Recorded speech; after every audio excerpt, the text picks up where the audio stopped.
Naam, hujambo mpenzi mtazamaji popote ulipo, karibu sana katika taarifa za upeo wa TV47, taarifa za saa 1 saa za Afrika Mashariki, Kenya, Uganda, Tanzania. Tukufahamisha ni yapi yamejiri kutoka maeneo mbalimbali humu nchini, lakini mwanzo nikupe muktasari.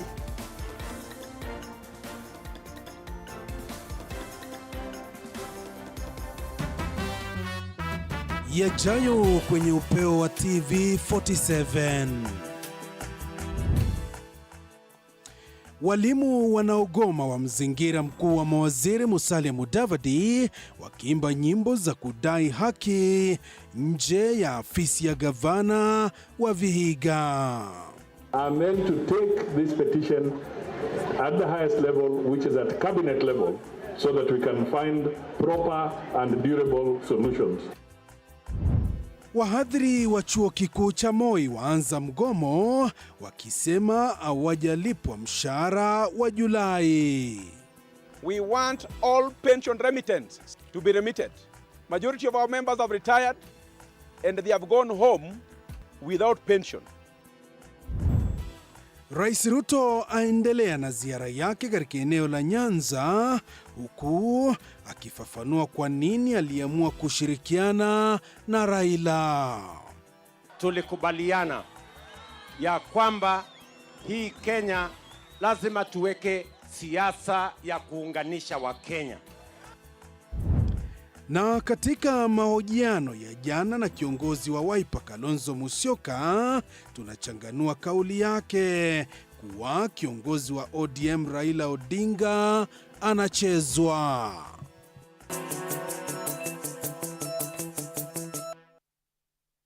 Naam, mtazamaji, hivyo ni vidokezo, taarifa tumbi nzima hapa studioni kuweza kukupeperushia moja kwa moja. Wanakwetu wananiita Joash Onsare, mtafsiri kwenye lugha ya ishara ni Roda Nyamai.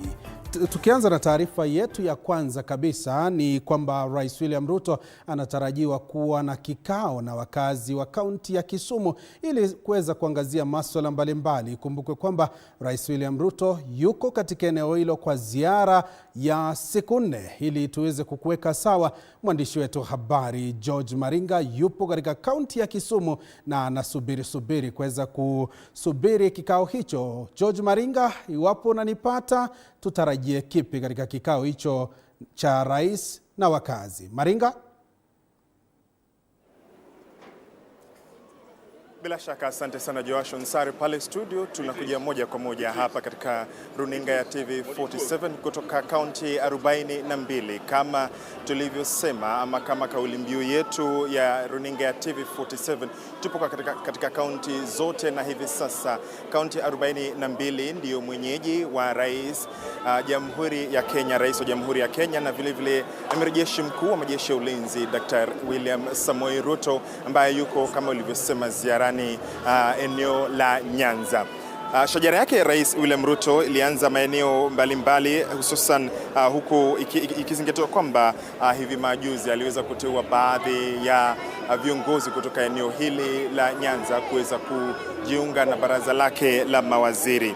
Hii leo alienda katika kaunti ya Homa Bay alipozindua mradi wa maji wa Oyugis katika eneo bunge la Kasipul. Vile vile akaelekea kufungua eneo ambalo litakuwa linauzwa samaki, ambapo ni katika eneo bunge la Homa Bay. Vile vile akaelekea Rusinga, ambapo alifungua barabara ya Rusinga Ring Road katika eneo bunge la Suba Kaskazini, Suba North, na vile vile hatimaye akahitimisha na sherehe ya shukrani ama sherehe ya ambaye ameteuliwa kuwa waziri wa hazina ya kitaifa John Mbadi.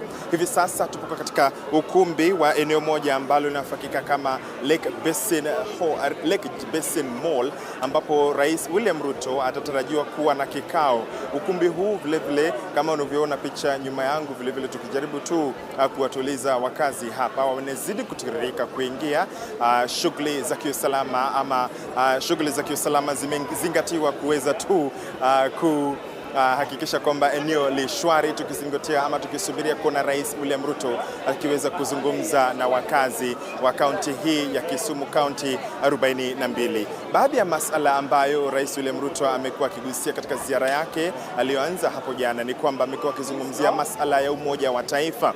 Vile vile amekuwa akizungumzia masala ya kuboresha uchumi wa taifa. Rais William Ruto itakumbuka kwamba ameteua viongozi kutoka eneo hili, na tutasubiria kuona masala ambayo ataweza kuzungumzia zaidi ama kwa kina, ikizingatiwa kwamba eneo hili limekuwa ngome ya viongozi ama chama cha upinzani humu nchini. Vile vile kama unavyoshuhudia, joto ni kali, lakini kuna masala tu ambayo tutaweza kushuhudia Rais William Ruto. Nitaweza kukuonyesha tu picha za matayarisho hayo tunapozidi kusubiria Rais William Ruto kufika kuingia hapa katika ukumbi huu kuweza kuhutubia na kuzungumza na wananchi. Vikao hivi ambavyo amekuwa akiandaa, itakumbukwa kwamba vilianza kaunti ya Mombasa ambapo walikuwa mezuru na baadaye akaja katika jumba la kimataifa la mikutano la KICC ambapo walikuwa na kikao kuhusiana na ufadhili wa elimu ama elimu ya juu nchini. Kiti chake vile vile kimewekwa pale kama unavyoweza kushuhudia. Matayarisho kabambe. Hivi sasa tunamshuhudia Dennis Itumbi akiweza tu kutoa kanuni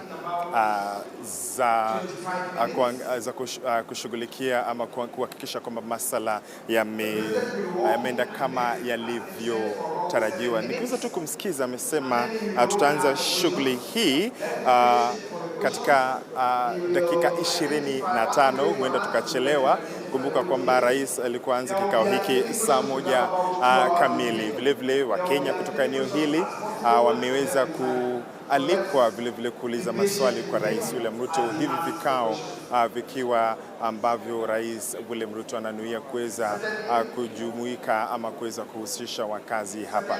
Viongozi tunaotarajia kuona hapa, tumeweza kuona wabunge kadhaa ama maseneta wakiweza kufika hapa, na wakazi wanaarifiwa kwamba wanaweza uliza swali lolote. Vile vile tutasubiria kuona baadhi ya viongozi wengine ambao wataweza kufika hapa. Kwa hivyo Joash, kulingana na ujumbe ambao tumepata, mataarifa ambayo tumepata, dakika 25 ndizo tutaweza kusubiria kuona jinsi ambavyo ama kusubiri ujio wa Rais William Ruto kuweza kuwa na kikao ambacho kitaendelea usiku huu tarehe 29 mwezi Agosti katika kaunti ya Kisumu. Joash, iwapo una swali unaweza uliza, lakini kwa sasa nitarejesha kwa studio.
Na mtazamaji, huyo ni mwandishi wetu George Maringa akitutaarifu matukio ambayo yanafanyika katika kaunti ya Kisumu, wakati ambapo tunasubiri Rais William Ruto kuweza kuwa na kikao na wakazi wa maeneo hayo ya Nyanza ili tuweze kufahamu fika ni kipi atakuwa anakizungumzia, matangazo ambayo yatakujia mubashara kupitia hapa TV 47.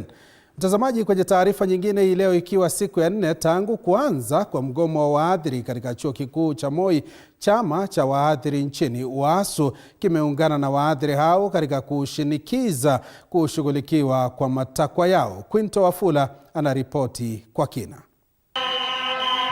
Katika mji wa Eldoret, wahadhiri na viongozi wa chama cha wahadhiri nchini UASU wakiandamana kulalamikia masaibu wanayopitia wenzao wa chuo kikuu cha Moi. I want you to be out of classes. Don't be cheap. Can you be out? You came out on Monday. What will you return you back is when all your problems are solved. Wakiongozwa na katibu mkuu wa chama hicho, Daktari Constantine Wasonga, wamemshutumu naibu chancellor wa chuo hicho cha Moi kwa kile wanachodai ni kutowajibikia matakwa yao. The university should give us a clear calendar when all academic staff are going to be paid. It is illegal for the university to deduct pension and fail to remit. Kwa sababu kwa miaka mitatu sasa wenzetu ambao wamestaafu hawajapata pesa zao. Mwenyekiti wa kitaifa wa UASU, Daktari Grace Nyongesa, ametishia kuwa vyuo vikuu vingine huenda vitagoma hivi karibuni kutokana na masuala sawia ya chuo kikuu cha Moi. That our members of staff can work and then at this time they have not even earned their July salary. Our members have been subjected to thorough pecuniary embarrassment. Dons are saying they want full implementation of the 2017-2021 CBA. The next demand, we want all pension remittances to be remitted. Quinto Wafula, TV 47. Kwenye taarifa nyingine, Rais William Ruto amerai eneo la Nyanza, ngome yake kinara wa upinzani Raila Odinga, kusalia serikalini na kuunda serikali pamoja katika uchaguzi mkuu wa mwaka 2027. Rais Ruto aliyasema hayo wakati wa hafla ya makaribisho ya waziri wa fedha John Mbadi katika kaunti ya Homa Bay. Alimwambia Odinga kurudisha mkono na kusaidia kuunganisha Wakenya kama alivyomsaidia enzi zao wakiwa pamoja katika chama cha ODM. Apollo Kamau na mengi zaidi. Huku ziara yake ya maendeleo ikiingia siku ya pili, Rais William Ruto aliendelea kuzamia katika makaribisho yake ya kifahari eneo la Nyanza kutokana na serikali yake pana na aliyekuwa waziri mkuu Raila Odinga. Rais Ruto aliyezindua miradi kadhaa katika kaunti ya Homa Bay na hatimaye kuhudhuria sherehe ya makaribisho ya waziri wa fedha John Mbadi, akirai eneo hilo kusalia katika serikali yake, huku akimwambia Odinga arudishe mkono amsaidie kuunganisha Wakenya, nia ikiwa ni kuunda serikali ya pamoja baada ya uchaguzi wa mwaka 2027. Mimi nauliza nyinyi, si mnajua mimi niko na historia na Raila Odinga? Mnajua hamjui? Si mimi nilikuwa deputy party leader wa ODM? Si mimi ndio nilichangia baba akawa prime minister? Sasa mimi nauliza nyinyi, baba akikuja pia kunisaidia ili tuweze kuunganisha Kenya, kuna makosa? Nasikia Junet hapa amesema ya kwamba wao watakaa namna hii, namna ile, namna ile. Hiyo ni sawa. Lakini ila amesema ni vizuri. Amesema ya kwamba hii kazi ya upinzani ni ya miaka 3 peke yake. Baada ya hiyo watu wengine watafutwe wa kuendesha kazi ya upinzani. Nini njia yenu ni kukuja kwa serikali, tusukume serikali twende. Huyu baba rais amepanga vizuri na zote tumemuunga mkono aende pale Afrika akuwe kiongozi yetu. Sio ni sawa sawa? Na sisi zote tuko hapo tunampigia debe na Mungu atamjalia, tunamuombea ndio na yeye apate nafasi aende afanye mema katika bara la Afrika ikiwemo Jamhuri ya Kenya. Hii ni baada ya viongozi wa ODM wakiongozwa na mbunge wa Suna Mashariki Junet Mohamed kudokeza kuwa huenda upinzani ukaingia serikalini katika uchaguzi mkuu ujao. Hafla hiyo ya kumkaribisha Mbadi ikileta kumbukumbu ya viongozi katika chama cha ODM. Tutashirikiana na serikali kwa mambo mazuri yote. Mambo ya sawa. Lakini hiyo haimaanishi ya kwamba kuna watu ambao wametengenezea upinzani hapa duniani. Sisi sasa vile mimi naona mambo ilienda Migori jana, nitashikilia tu hii mambo upinzani kwa hii mwaka 3 na kuja. Baada ya mwaka 3 hii unaweza tafuta mtu ya kuachia. Mungu anikubali. Akuwe pamoja na sisi. Tukaribishe yeye katika chama. Si ndio? Mimi nauliza nini? Unataka kutoka kwa serikali twende kwa upinzani ama kutoka kwa upinzani twende kwa serikali? Siasa katika muungano wa Azimio vilevile zikiibuka kwenye hafla hiyo baada ya wana ODM kumwambia Kalonzo ajipange, wakidai UNET kama kinara wa wachache bungeni ni yeye kiongozi wa upinzani. Waziri Mbadi akiapa kukabiliana na changamoto katika wizara ya fedha na kuapa kubadilisha hali ngumu ya kiuchumi kwa Wakenya na kuleta usawa hasa katika kaunti ya Homa Bay ambayo imesalia nyuma kimaendeleo.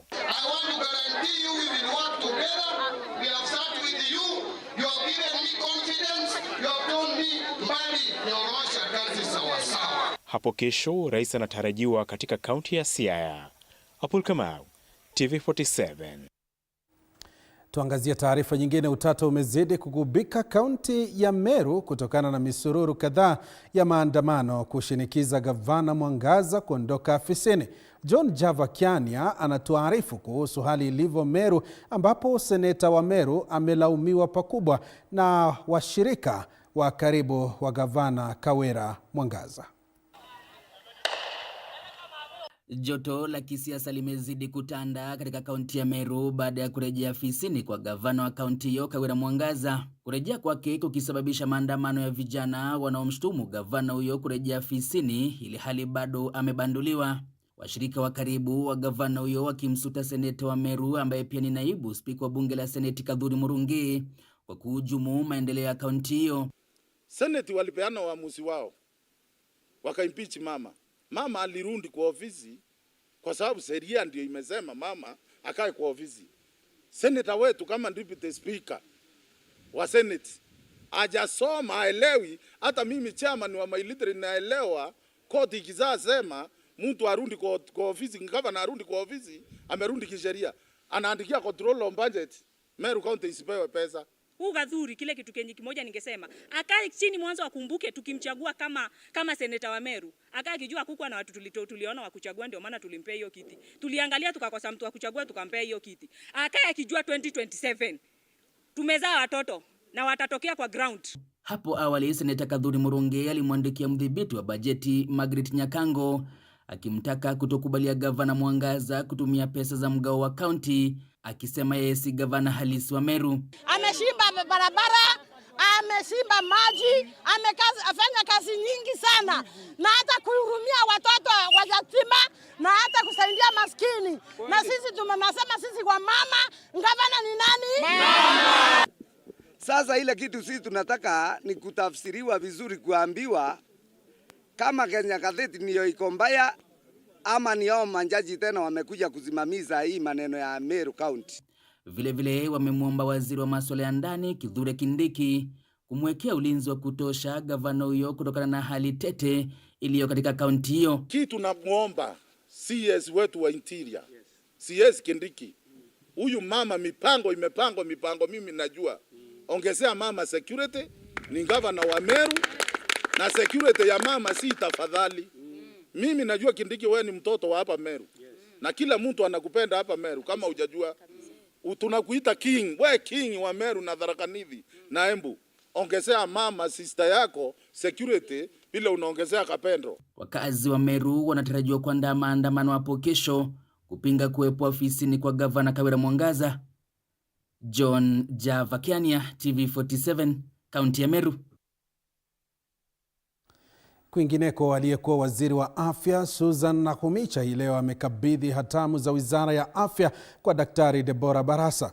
wiki tatu baada ya kuapishwa kama waziri mpya wa afya mnamo tarehe 8 mwezi huu. Haya yanajiri wakati ambapo wizara hiyo imekumbwa na kashifa mbalimbali, changamoto za rasilimali na mapambano yanayoendelea dhidi ya majanga ya afya ya umma. Anodida na maelezo zaidi katika taarifa hii.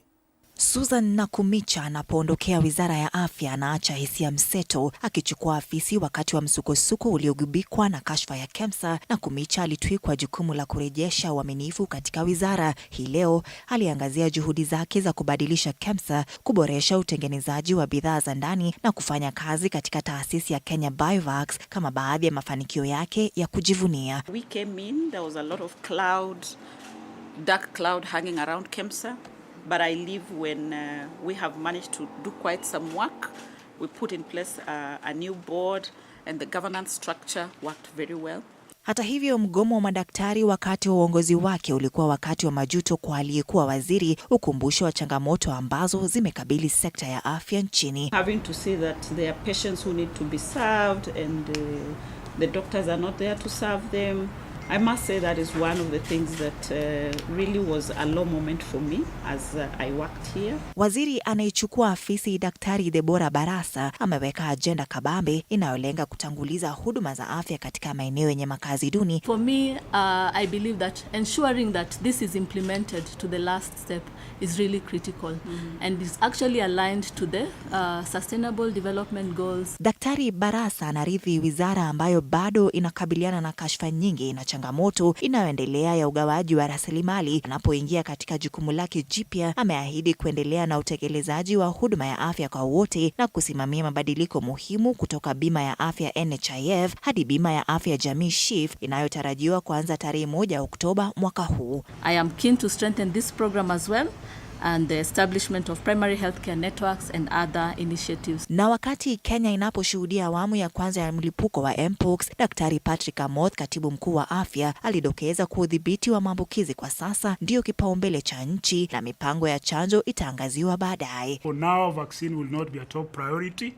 We need to put in place the infection prevention control measures as our main prong of control of Mpox. Mabadiliko ya uongozi katika wizara ya afya yanaashiria wakati muhimu, yakiangazia juhudi za wizara ya kujenga upya imani ya umma baada ya miaka nyingi ya kashfa na usimamizi mbovu. Wakati Daktari Barasa anavaa vazi hilo, mafanikio yake yatategemea uwezo wake wa kuruka viunzi hivi vyenye msukosuko, kuhakikisha kwamba ahadi za huduma za afya zilizo sawa na zinazopatikana zinatimizwa. Odida, TV47.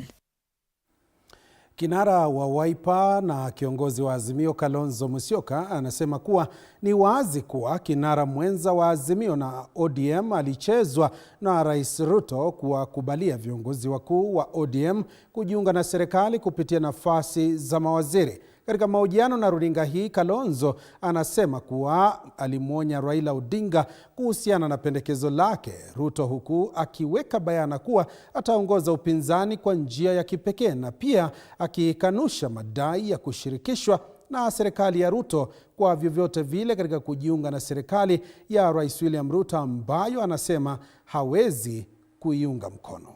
Kubwa kwa Kibaki, nikiwa makamu wa Kibaki, nilichangia. Pengine Wakenya watakuja gundua, kumbe behind all these strong people there was somebody solid. Kauli yake kinara wa Wiper Kalonzo Musyoka, ambaye anasema hana budi kuendelea kuongoza upinzani baada ya kuidhinishwa na vinara wenza katika muungano huo wa Azimio, na haswa kukosoa serikali yake Rais William Ruto katika masuala ambayo hayaendani na sheria. Kadhalika, kinara huyo anasema kuwa Raila Odinga alichezwa na Rais William Ruto kuruhusu wandani wake wa ODM kujiunga na serikali ya Kenya Kwanza, kisema kuwa nia ya Rais William Ruto ni kupanga siasa za mwaka 2027 na kuhakikisha kuwa kuna upinzani. Bado kuna umuhimu, kabla mimi mwenyewe nijihisi naweza kuelekea kwa roho safi mahali kwenda kule, tunakutana tunasalimiana na kina Ruto, yeye ni rais wa jamhuri, sio? Tumekubali rais wa jamhuri, lakini na maswali, nataka nione haki ikifanyika juu ya uuaji, damu ambayo imemwagwa hivi majuzi kinyume na katiba Alafu mimi nione kama naenda tu Ikulu kusherekea? Hapana. Kadhalika, Kalonzo alipuuzilia mbali kuwa aliahidiwa nafasi yoyote ya uongozi na Rais William Ruto, akisema kuwa hakuhusishwa kwa namna yoyote na pia hayuko tayari kujiunga na serikali hiyo ila kusalia upinzani. Lakini pia ni haki yangu ya kikatiba. Sasa hivi inaonekana ni two horse race, sababu Ruto mwenyewe alisema Raila akienda inabaki Kalonzo. Sasa hata anachekelea. Sasa ikiwa itakuwa hivyo, basi ni wazi watakuwa farasi watatu basi. Even my supporters, sioni mmoja akijaribu kuja kuniambia mwachie Raila tena. Sioni kabisa. Kadhalika, Kalonzo alipuuzilia mbali kuwa aliahidiwa nafasi yoyote ya uongozi na Rais William Ruto, akisema kuwa hakuhusishwa kwa namna yoyote na pia hayuko tayari kujiunga na serikali hiyo ila kusalia upinzani. Kuhusiana na swala la Raila Odinga kutafuta nafasi ya mwenyekiti wa muungano wa Afrika AUC, Kalonzo anasema japo anamtakia Raila ushindi, kibarua kipo kutoka kwa Rais William Ruto kushawishi mataifa ya Afrika zaidi, akisema kuwa yupo tayari kutoa msaada wote wa kidiplomasia. Francophone countries zina ushawishi wao vile vile. I'm quite sure Raila akipata kama awe ndiye mwenyekiti mpya, my recommendation will be atafute from the Arab North. Nilipoona Ruto akisema kwamba amepata support ya Algeria, I think it was somewhere in Italy, nilipata na wasiwasi kidogo. Kwa sababu wakati mwingine ukipata hizo masupport usitangaze. Hii ni hali ya kuelewa diplomasia.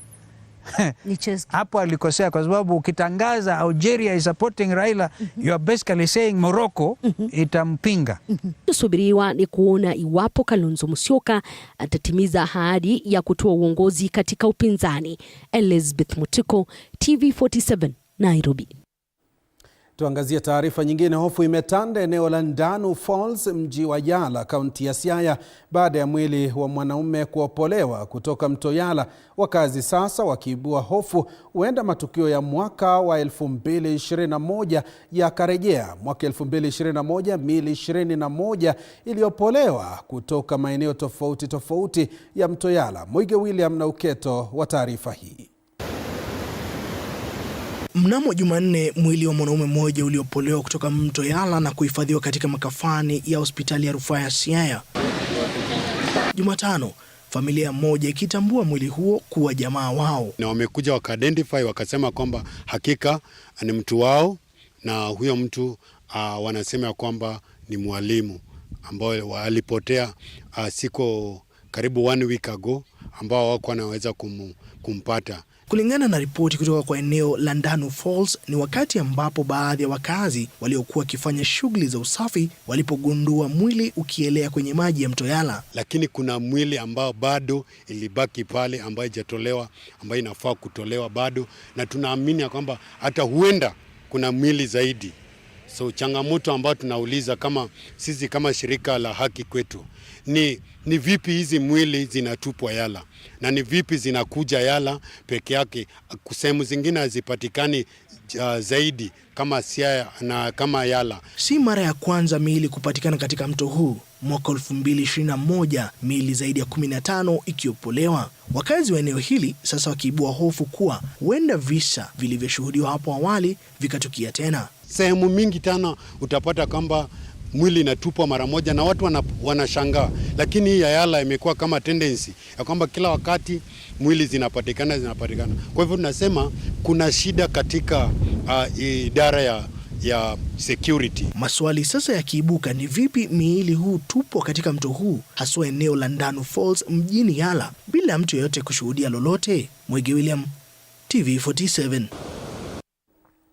Tuangazie taarifa nyingine. Baadhi ya walimu wa chama cha KUPPET wamewataka baadhi ya viongozi katika tume ya huduma za walimu TSC, akiwemo afisa mkuu mtendaji wa tume hiyo Nancy Macharia, kujiuzulu kwa kukaidi sheria za leba. Haya yanajiri baada ya chama cha KUPPET kupokea agizo kutoka katika mahakama ya leba kusitisha mgomo hadi tarehe 5 mwezi ujao, ambapo kesi hiyo itatajwa. Anastasia Mukabi anatujuza zaidi.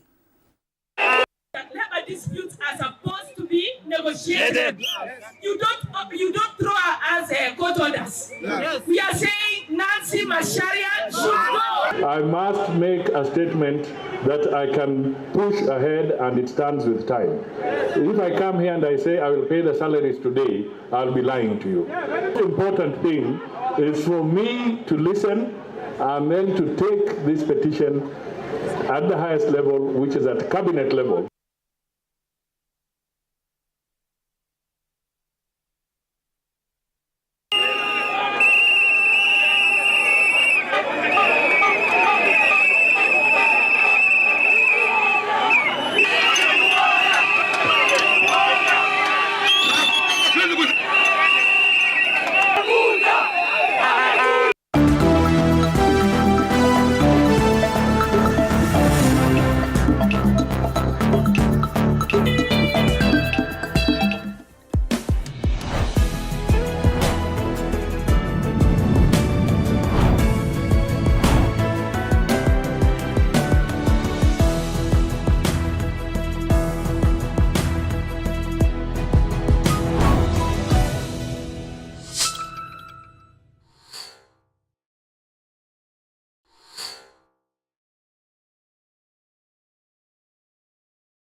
Hey there friends, welcome to Kids on the Block, where fun and imagination come alive. We dive into magical world filled with exciting adventures and awesome friends. What position were you in? I was number 2. What position were you? Number 1. He decided to cross the bridge by his house and look for food on the other side. We're going to do half cup of chocolate chips, and the other one, we're going to do half cup of the blueberries. So, grab your imagination hats and get ready to explore with us. Join us every Saturday at 9 a.m. for new friends, amazing stories, and tons of laughter.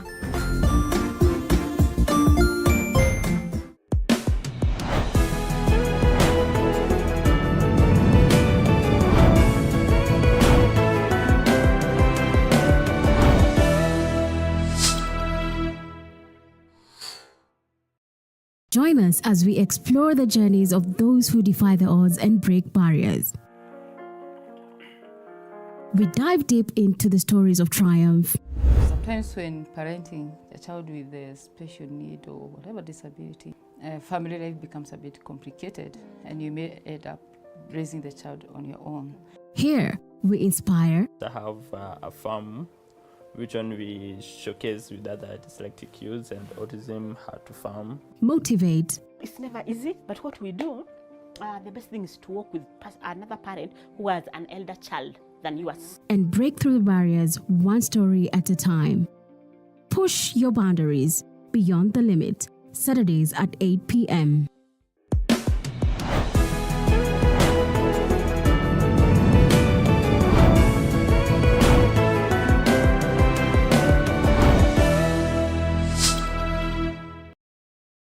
Kaunti hiyo. Kisumu Dala. I am very happy to be in this great city of Kisumu.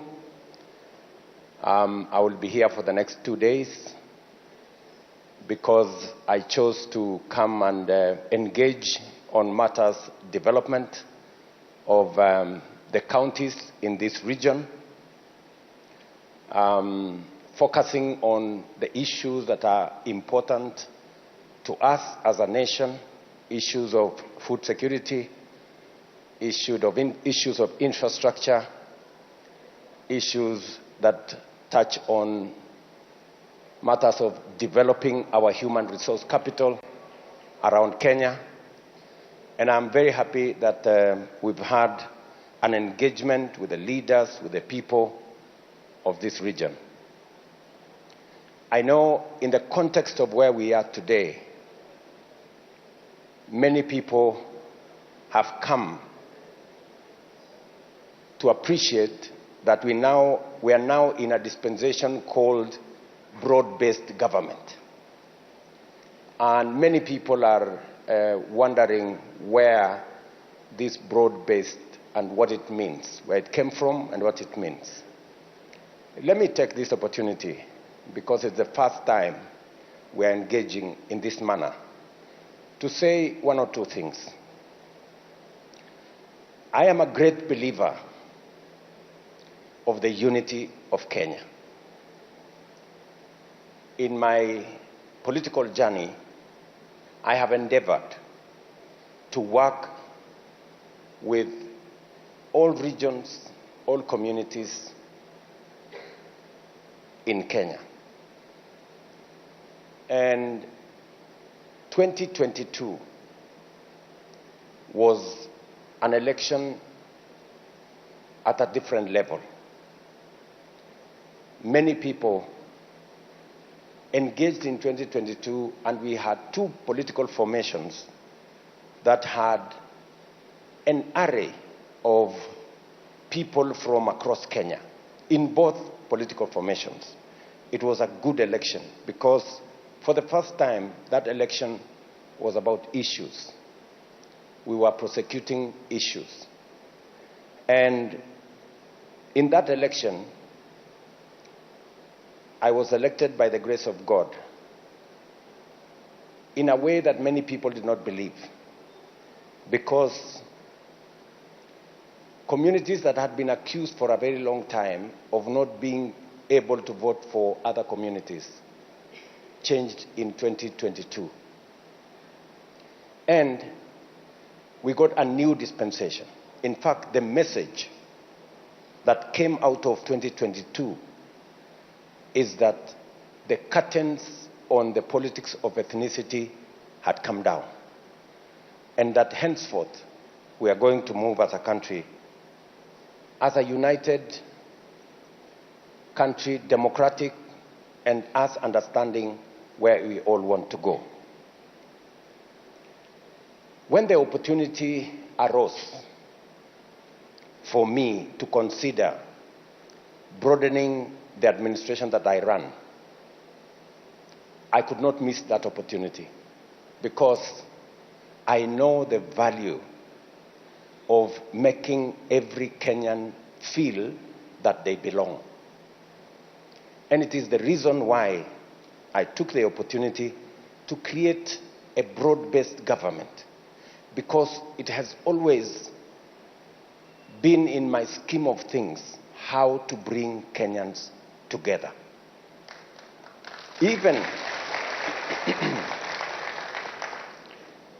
Even though it came as a result of a situation that was uncomfortable for many people.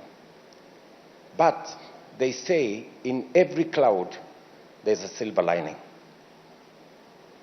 And in every challenge there is an opportunity. It depends on where you focus. Either you focus on the challenge or you focus on the opportunity.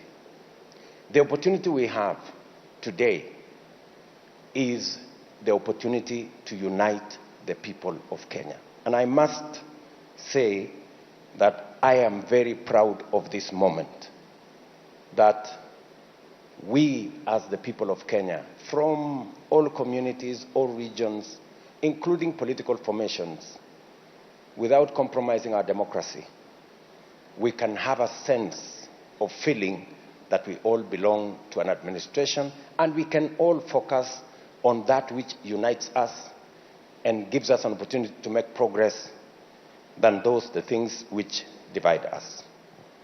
And so I have come to this region from Migori to engage on many aspects. As you know, this lake region is a region that has tremendous opportunity.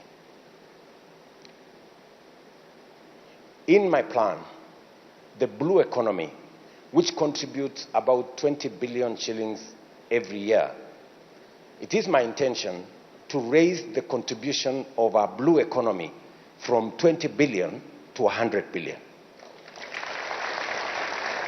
And for us to do that, we need to do a couple of things. Number one, we need to build blue economy infrastructure. As you're all aware, we are investing 1.5 billion shillings in building 10 fish landing sites in Lake Victoria. From Busia,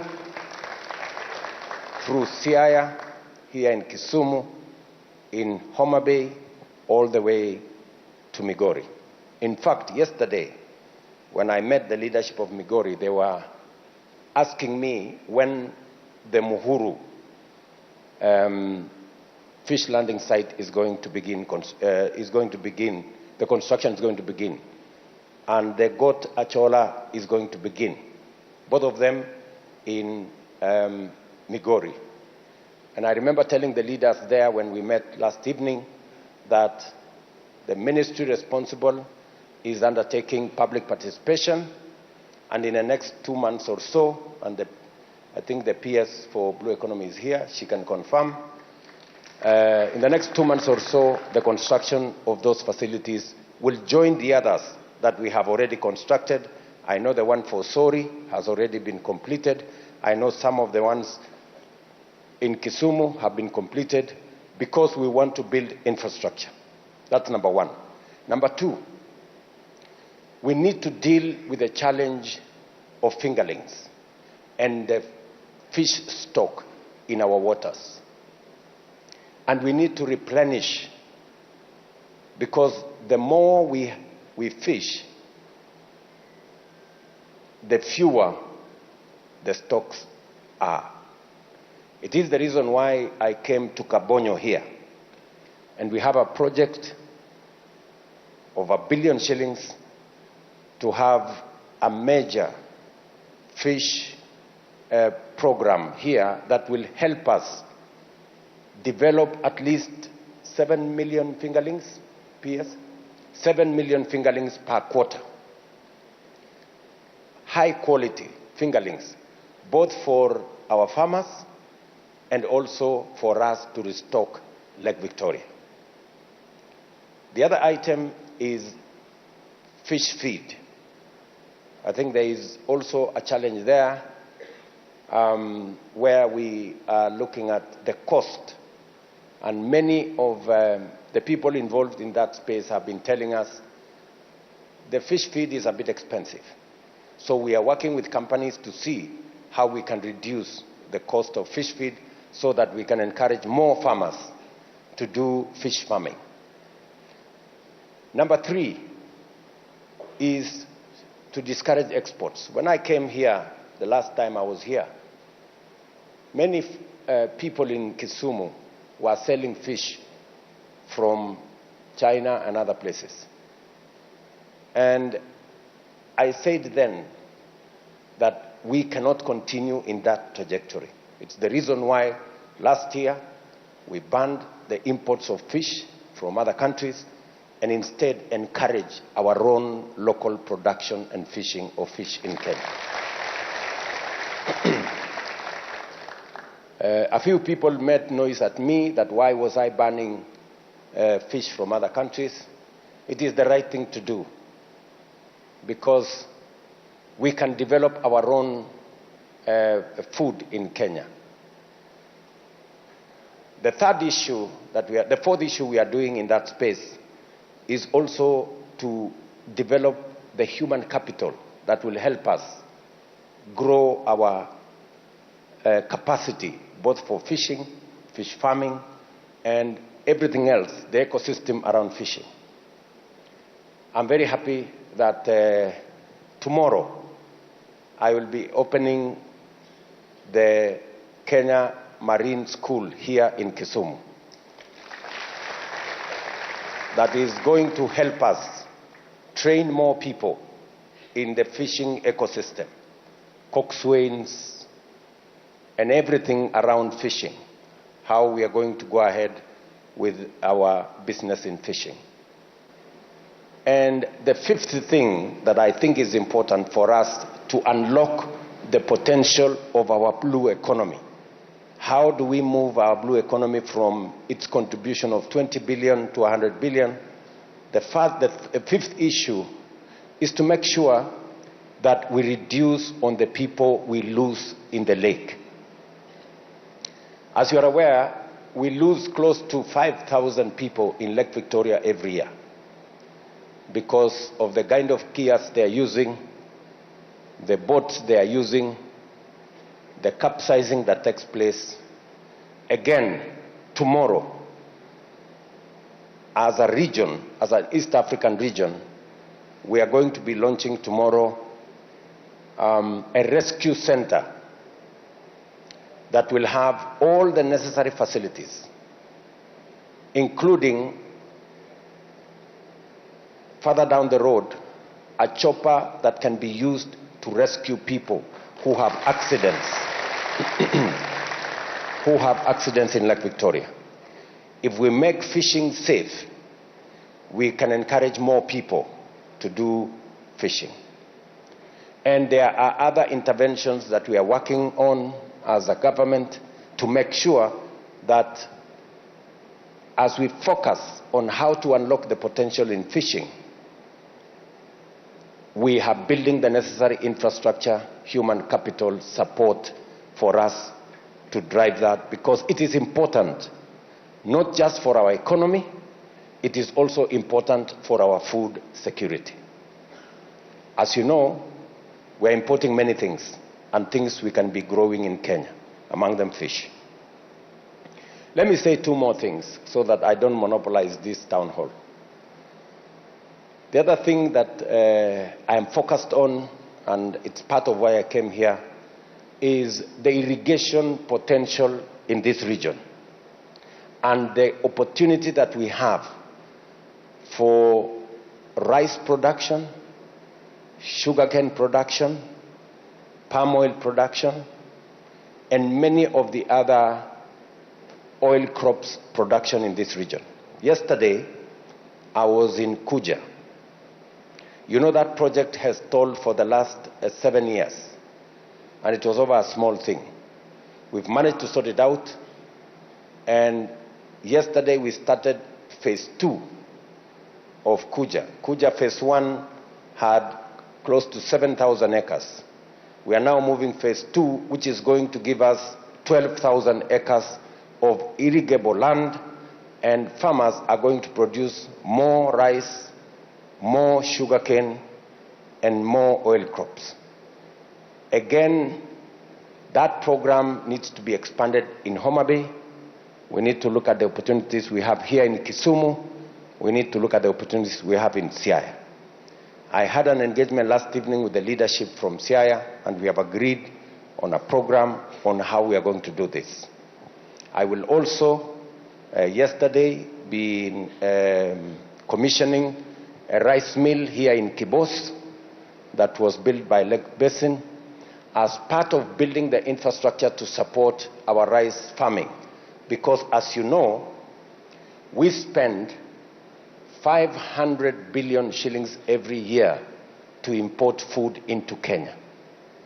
We import rice, we import sugar, we import maize, we are importing edible oil, and these are crops that we can grow.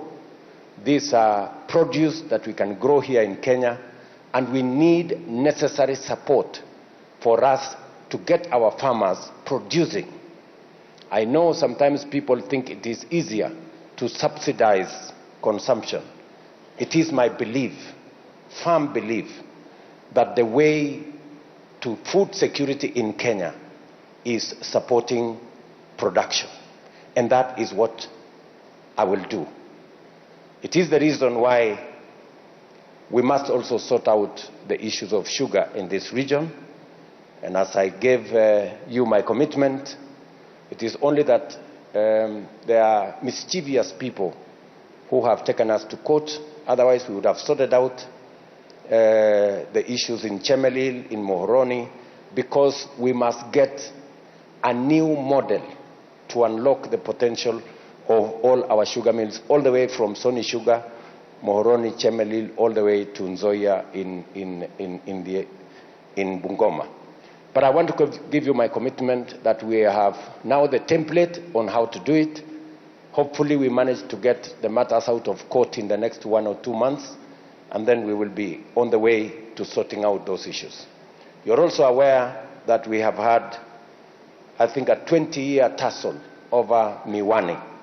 But finally, we're going to resolve it this year. We have done everything else that was required so that we can sort it out and focus on the production of sugar in Kenya, because we are spending our foreign exchange importing products that we can actually grow here in Kenya.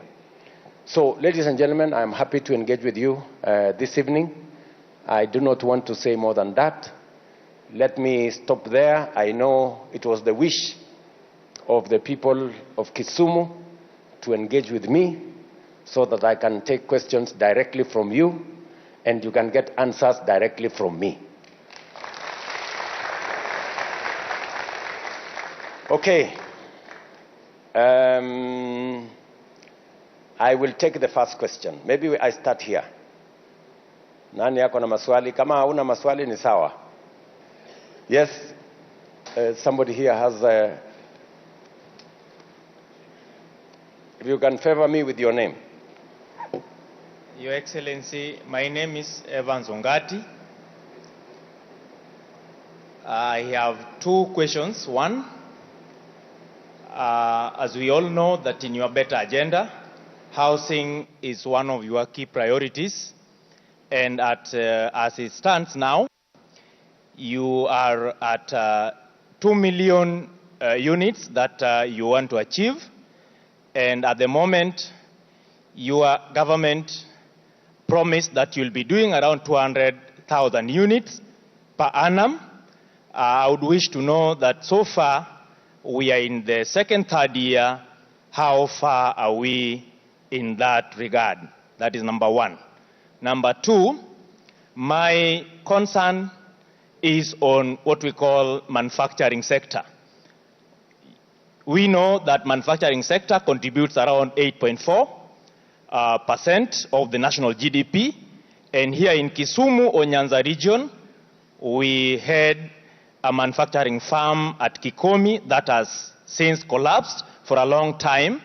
What is your government going to do to ensure that manufacturing sector is revived in the entire Nyanza and more specifically in Kisumu, just to cushion us on the issues of employment and what we call agricultural aspects that will ensure that we have food security taken care of within Nyanza region. I thank you, sir. Very much. Let me take a question from this row here. Yes. Yeah.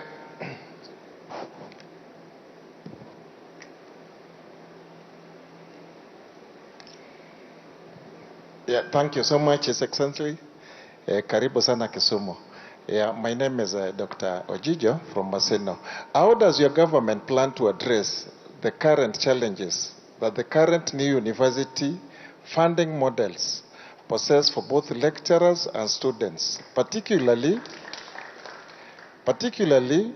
in terms of adequate compensation for academic staffs and salaries and job positions and affordable access to quality of education? Where are we now and why now, Mr. President? I know the question has been asked and you've been answering it severally, but I'm concerned as a lecturer and as a parent, Mr. President. Thank you. Thank you very much. I'll take a question from this end. Thank you very much. My name is Dick Osala. I'm going to ask you a question that relates to development, specifically our roads here in Kisumu. There are several roads that have stalled and we do not know why. I wish you were transacting this area using roads so that you are able to see the condition of the roads. I know tomorrow you'll be in Siaya. Kindly use the Luanda Siaya Highway so that you see what we are talking about. What plan do you have for the roads in Siaya? And finally, Mr. President, 2 2 weeks ago you unveiled your cabinet. I did not see any minister who is below 30 years of age or whose worth is maybe 10,000. All people that were there were 400 million and above. Yona, if you don't have someone who is worth 10,000, I am here, Yona. I'm very intelligent. I can take that one.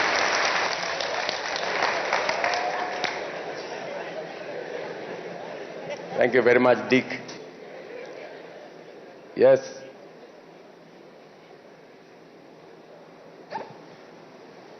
Hello, thank you very much, Mr. President.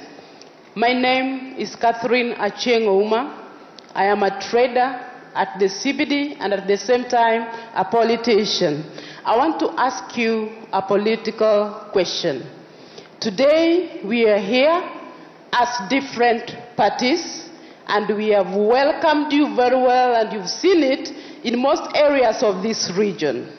And today we can coexist peacefully, UDA and even Azimio. My question is, will you collaborate with Baba in 2027? My second question, as the traders at the CBD concerning the shipyard area, His Excellency, when the shipyard was being made, thousands of businesses were destroyed. Today, at this moment in time, if you walk around Akambalene, it is a dead town, and it is posing a security threat. Our question, can your government do a walling in that area and restore the 24-hour economy that was happening in that area? Thank you very much.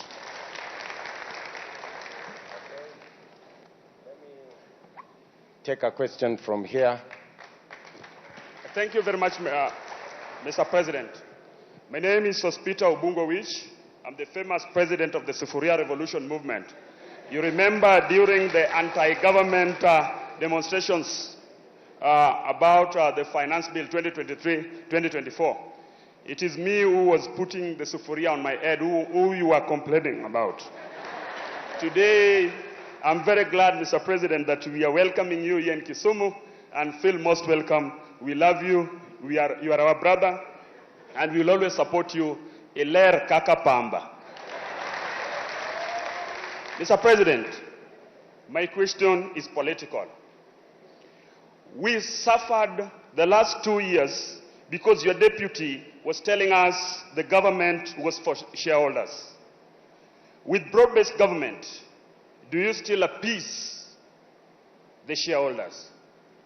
2, Mr. President, as young people, during the demonstrations in 2020, during the demonstrations that was touching on the Finance Bill 2023-2024 and 2024-2025, most youths died during that process. Quite a number have been abducted and their families can still not trace them. Quite a number are still suffering out of the injuries that they got through the police brutality. My question is this: what is your plan? Do you have any form of compensation to the families that suffered during the demonstrations? Because as the president of the Kenya Bunge la Wananchi Caucus, the leadership that the face that represent the young people, we have always been talking very categorically, and we are saying that we want your government to see to it that the young people that suffered during the demonstrations are well taken care of, and that is our request as young people. And lastly, as I finish, Your Excellency, we want to thank you very much for embracing broad-based government and for agreeing to work together with our party leader, His Excellency Raila Amolo Odinga, and supporting his bid for AUC. That we are saying that we are very happy about that. On the side of the broad-based, we are happy that you considered our people, though the Luos did not vote for you, but you considered our people and gave them very important positions in your government. Here in Kisumu, kindly consider us because we don't have anything good as people of Kisumu. And on the Bunge la Wananchi, kindly consider the Bunge la Wananchi because we also suffer and we also exist in part of the struggle. Your Excellency, I'm jobless. Consider me. Thank you very much. Okay. Thank you very much, Sospita. Let me start with Evans. Evans has asked me about housing. Housing is a very important project, as we all know. In fact, the argument I normally put across is that on this one subject of housing, we should all be united because the housing program was in the Azimio manifesto. It was on the Kenya Kwanza manifesto. I find it strange that there are people who want to oppose it for the sake of opposing.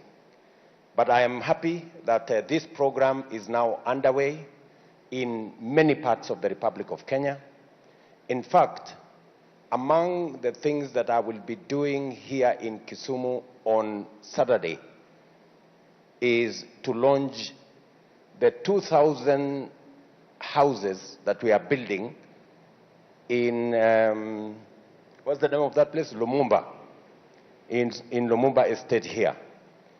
And we are currently, just to give Evans the statistics, we are currently building 108,000. We have 40,000 in the pipeline. We have already an extended, in terms of trying to find land to construct, another 200,000. This is a program that, as you know, Evans, is started onto a lot of challenge.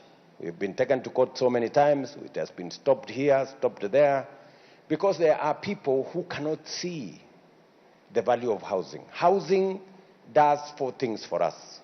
Number one, housing gives us jobs.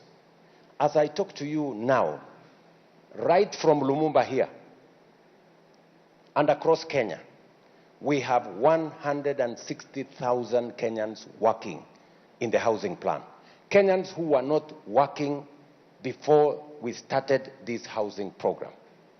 So it is a place where we will create jobs. And those jobs will keep increasing as we go step by step. For the next 20 years, we will be creating jobs from this housing plan. Number two, it gives us an opportunity to dignify Kenyans with dwellings that are decent.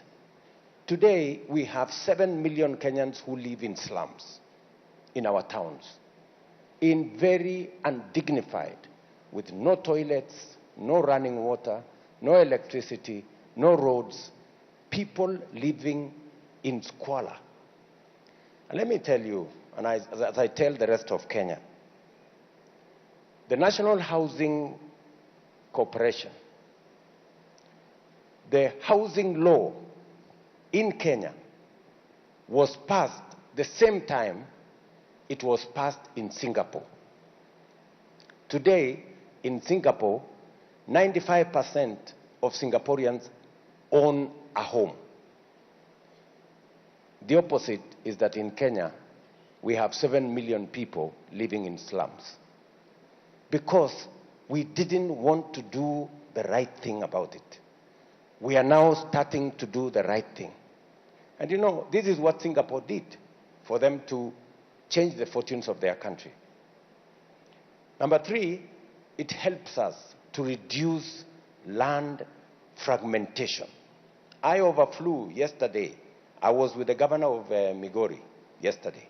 And we could see clearly that the amount of settlements in Migori County, in Homa Bay County, unless we do something about it, we will shortly have no land to do our agriculture, because the amount of land fragmentation that is going on is alarming.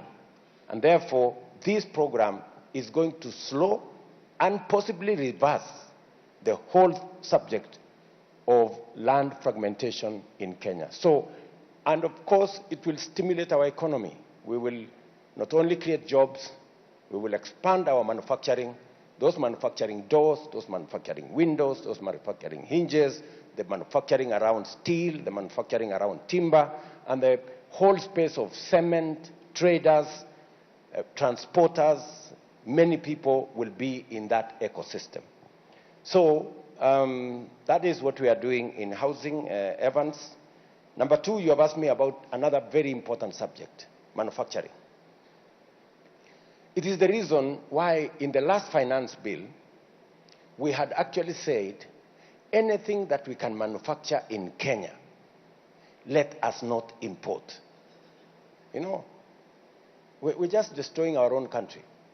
Because if we become a supermarket for other countries, how will we create jobs locally? It is the reason we are investing more money in cotton. You've just said, given a good example of Kikomi. Kikomi collapsed because all of us went to import mitumba, and so there was no place to sell anything that we are producing locally. So that is a space we must work on. It is the reason why we need, as Kenyans, be bold enough to say the things we can produce in Kenya, let us not import. Let us have duty on things that we can produce in Kenya. Let me give you one example, Evans. In 2023-2024 finance bill, we put a 17.5% levy on importation of clinker and steel billets. Do you know what happened? We reduced the importation of clinker by 95%. And 11 companies that had closed down have come back to production. And 16,000 Kenyans got jobs. On just one subject, on steel. 11 companies of steel that had closed down came back because they could now make money producing steel locally. So there is value in us using some of our tax measures to promote our own manufacturing. Because I went to open, let me give you another example. I went to open a cement factory in West Pokot. A good Kenyan had invested 45 billion in a cement manufacturing plant in West Pokot, employing 2,500 Kenyans and another almost 3,000 drivers, conductors, and many other things. Now, that factory is not just hiring Kenyans. We have now reduced, as I told you, importation of cement or clinker by 95%. And do you know what is this clinker we are importing? And do you know how much money we saved? We saved 100 billion shillings of imports of clinker. And let me tell you, clinker is just stones. You know, we have our own stones here, limestone. All you need to do is to go and burn it to 100,000 degrees, and then it becomes clinker.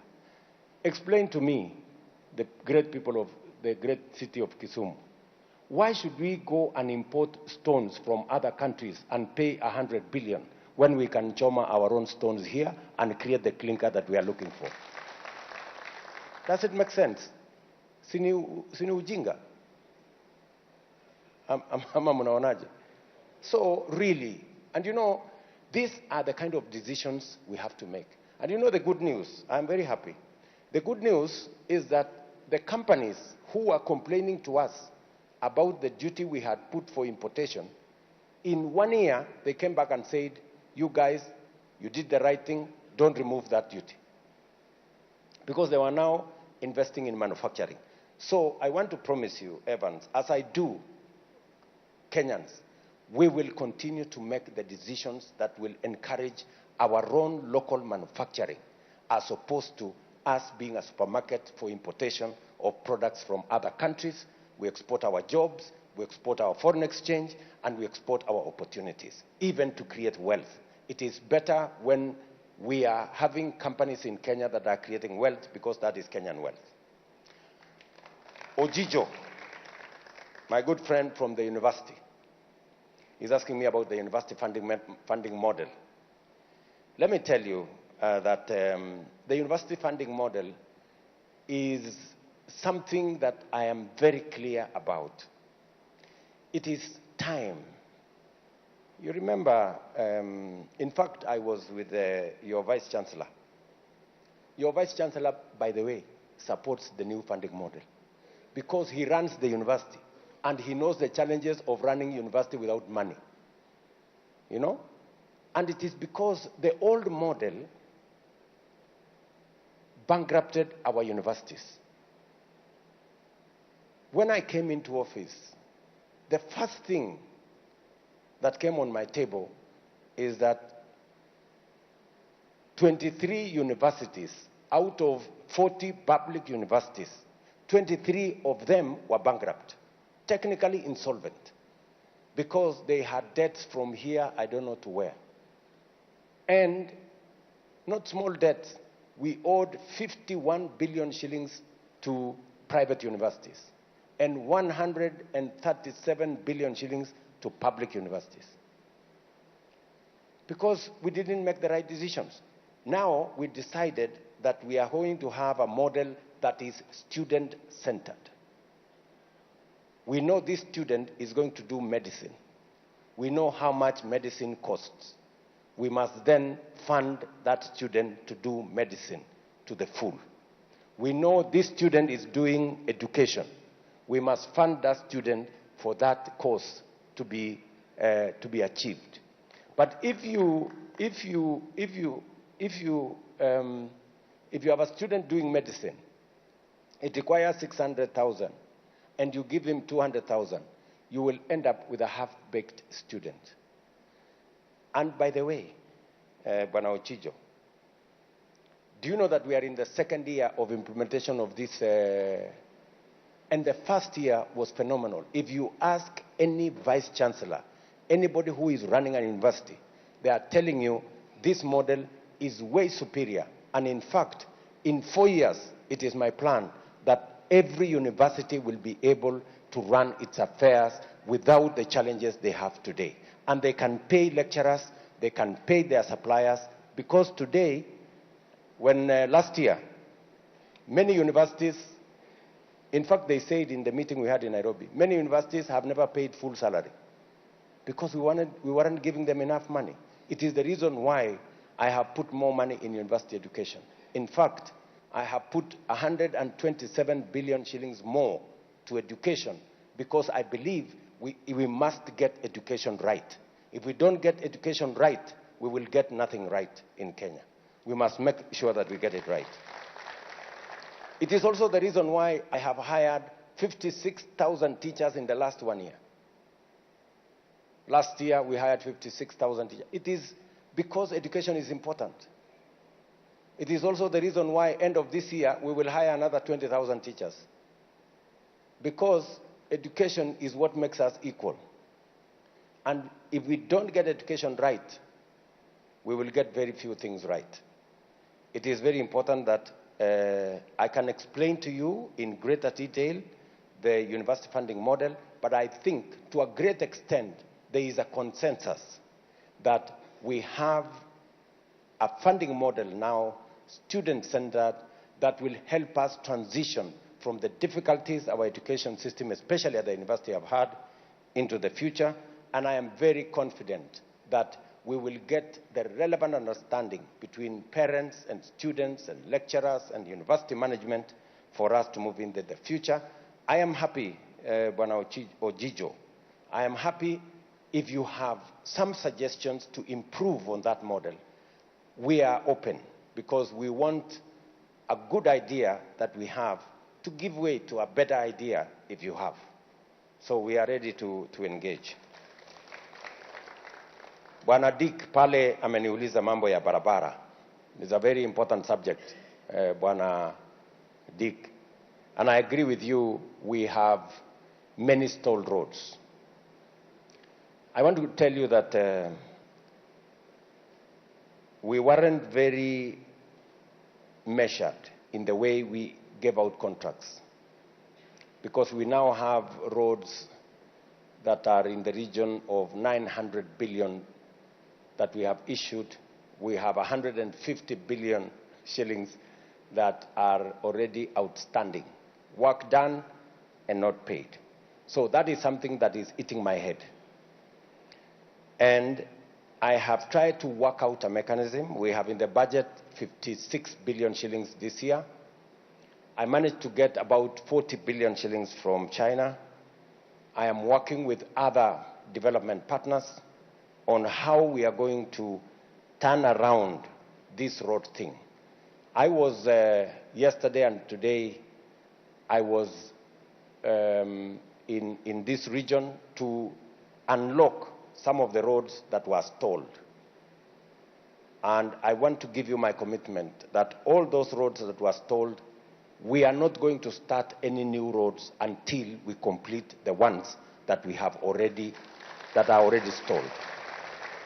Many people want to push me to say, why don't you start new roads that will have your signature? I'm not interested in having my own signature. I'm interested in building the roads that are already there, because they are Kenyan roads irrespective of who started them. That will be my trajectory. Catherine Ochieng has said, I talked about 2027. She said she's a politician, and that's very good. I am also one. And she said she's asking me, what is going to happen in 2027? I want to tell Catherine, I am more concerned about what is happening or what will happen to our next generation. 2027 will sort itself out.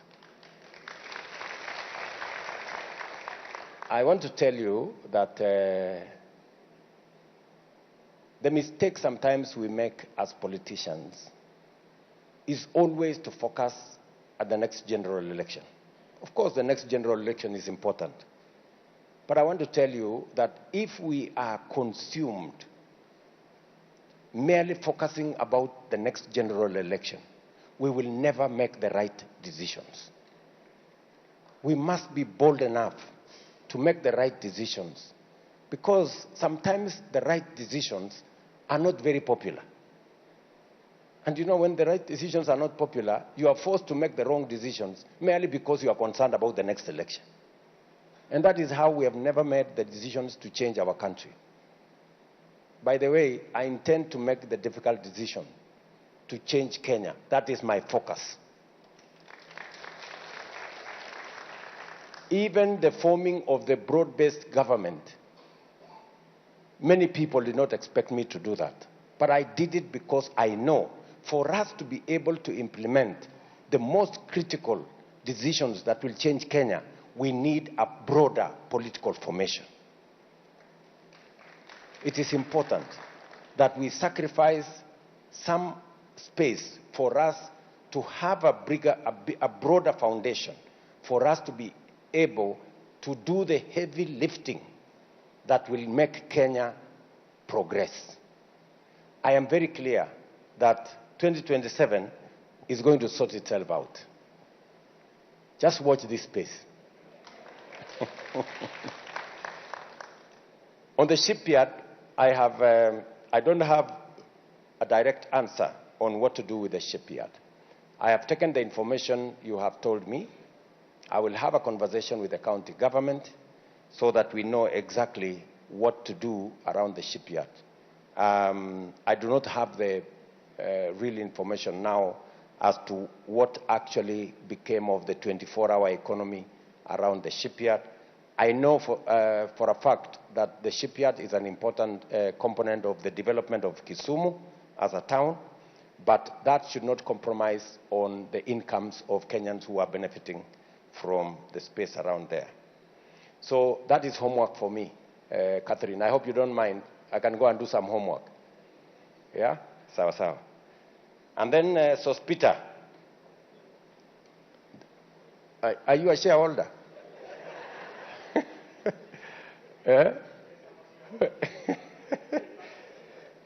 let me tell you, Sospita, that we all agreed, yeah, that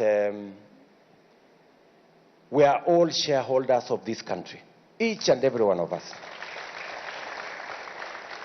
Every Kenyan has a right. Every taxpayer has a right. And I want to promise you that we have agreed, all of us, that we must get rid of the politics of ethnicity, the politics of exclusion, the politics that creates divisions amongst us. And that is why I took the earliest opportunity to create a broad-based government, because I believe in the unity of Kenya. And I believe every Kenyan, whether they voted for me or did not vote for me, not only deserves development, but they can also get a position in my government. If it was strictly the people who voted for me, you know, the situation would be different. So I just want to give you assurance. You need to relax. There will be no exclusion on account of how you voted. We're going to move together as a country. On the people who demonstrated, you have told me that there are people who were abducted. My good friend Sospita, I made a commitment to the people of Kenya, and I want to look you in the face, that under my administration, I do not want a situation where a Kenyan disappears.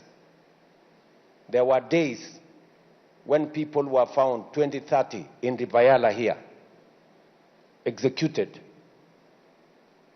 I want to promise you and to promise the people of Kenya that under my administration, there will be no Kenyans in Rivayala or any other river or in any other place. If, my good friend Sospita, and I am here, if there is a family, any family, that their child or their friend or their relative went to a demonstration, whether it is last year or this year, and never came back, I want to know the names, because I will take firm and decisive action. Because as I talk to you today, I don't have a single name of somebody who has been abducted or disappeared. And the Minister for Interior, the PS for Interior is here, Raymond. If Sospita, kama uko na jina, mtu alienda maandamano, akapotea, hajulikani mahali yuko, tunataka jina yake, familia yake wakuje, patia huyu mungwana hiyo majina, we will deal with that situation. Because Kenyans have a right and freedom of association, right? Within the parameters of the law. And no Kenyan should be subjected to any inhuman treatment because of their political persuasion. The other subject you have said is, what are we going to do with those who are injured? Again, we are developing a framework, because I made a commitment to the people of Kenya that we are going to consider those who went through, especially the people who died in the demonstrations, how we are going to support their families to make sure that these people are attended to. Again, we are working, the Ministry of Interior is working. I assembled the cabinet the other day. They are working on the numbers, and we will see how we are going to work together on that program. Yeah, I think those are the questions that were asked. I will take another round of questions. I will start now from here.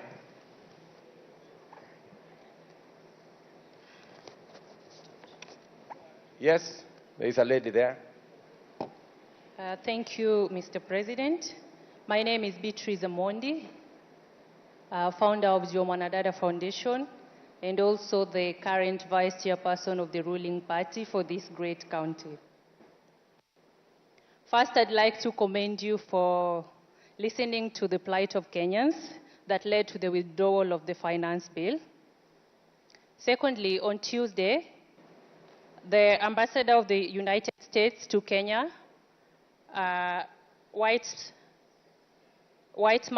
Man Meg, disclosed that they have cancelled our loan, which is at 131 billion Kenyan shillings. So I'm wondering, Mr. President, what plans do you have for the finance bill? Thank you very much, Beatrice.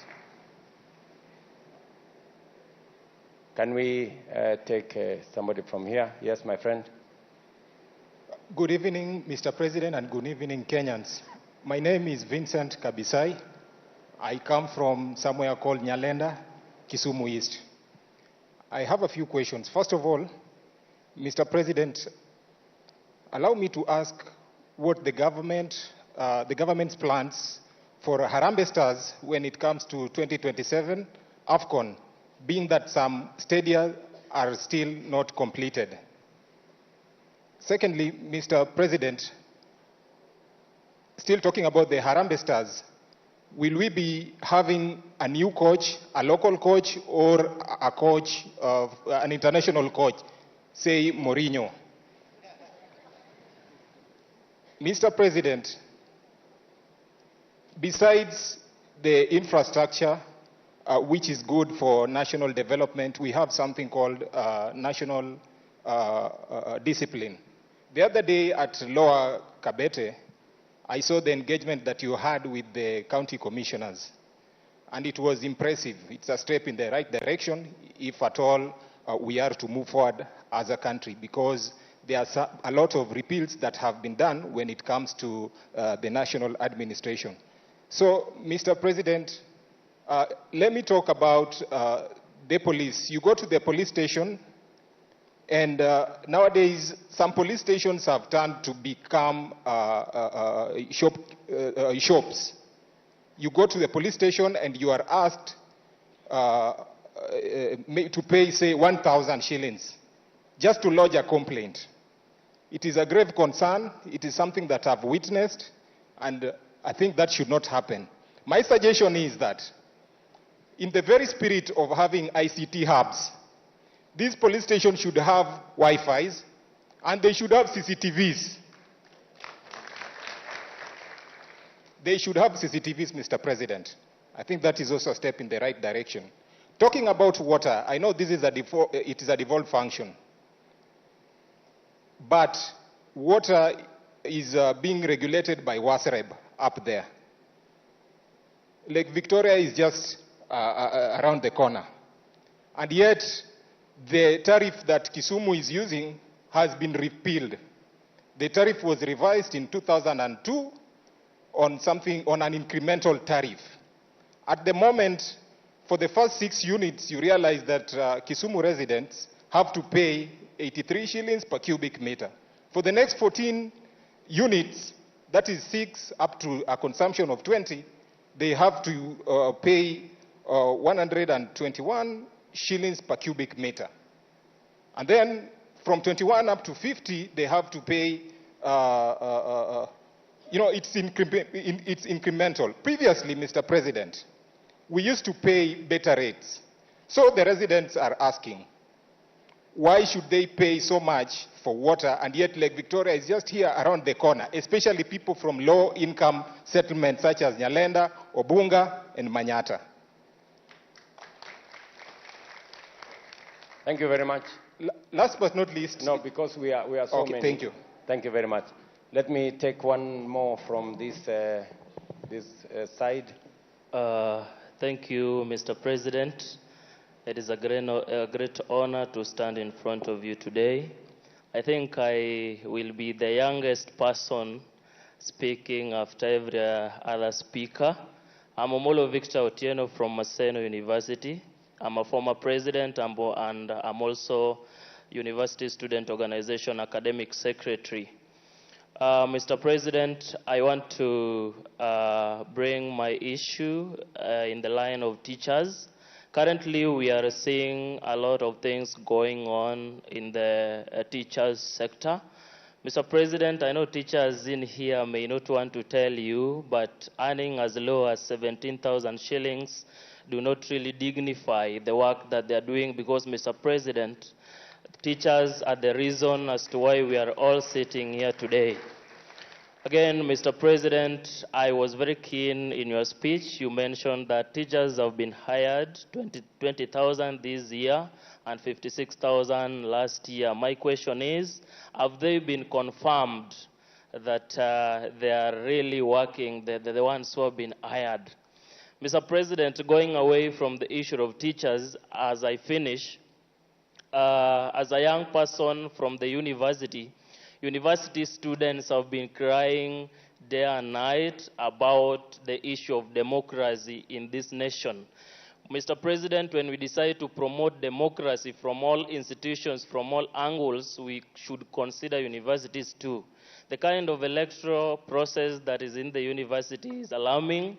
We disregard the delegate system, and Mr. President, we request, these are a special request from the comrades of this great nation, that you may bring us back to the mass voting system, Mr. President, so that we elect leaders that we can really count in. Mr. President, thank you so much.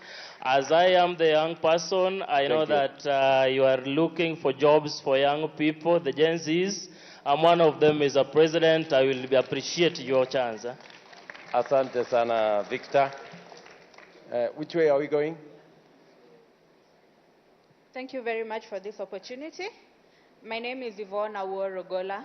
I am an advocate of the High Court of Kenya, practicing in Kisumu.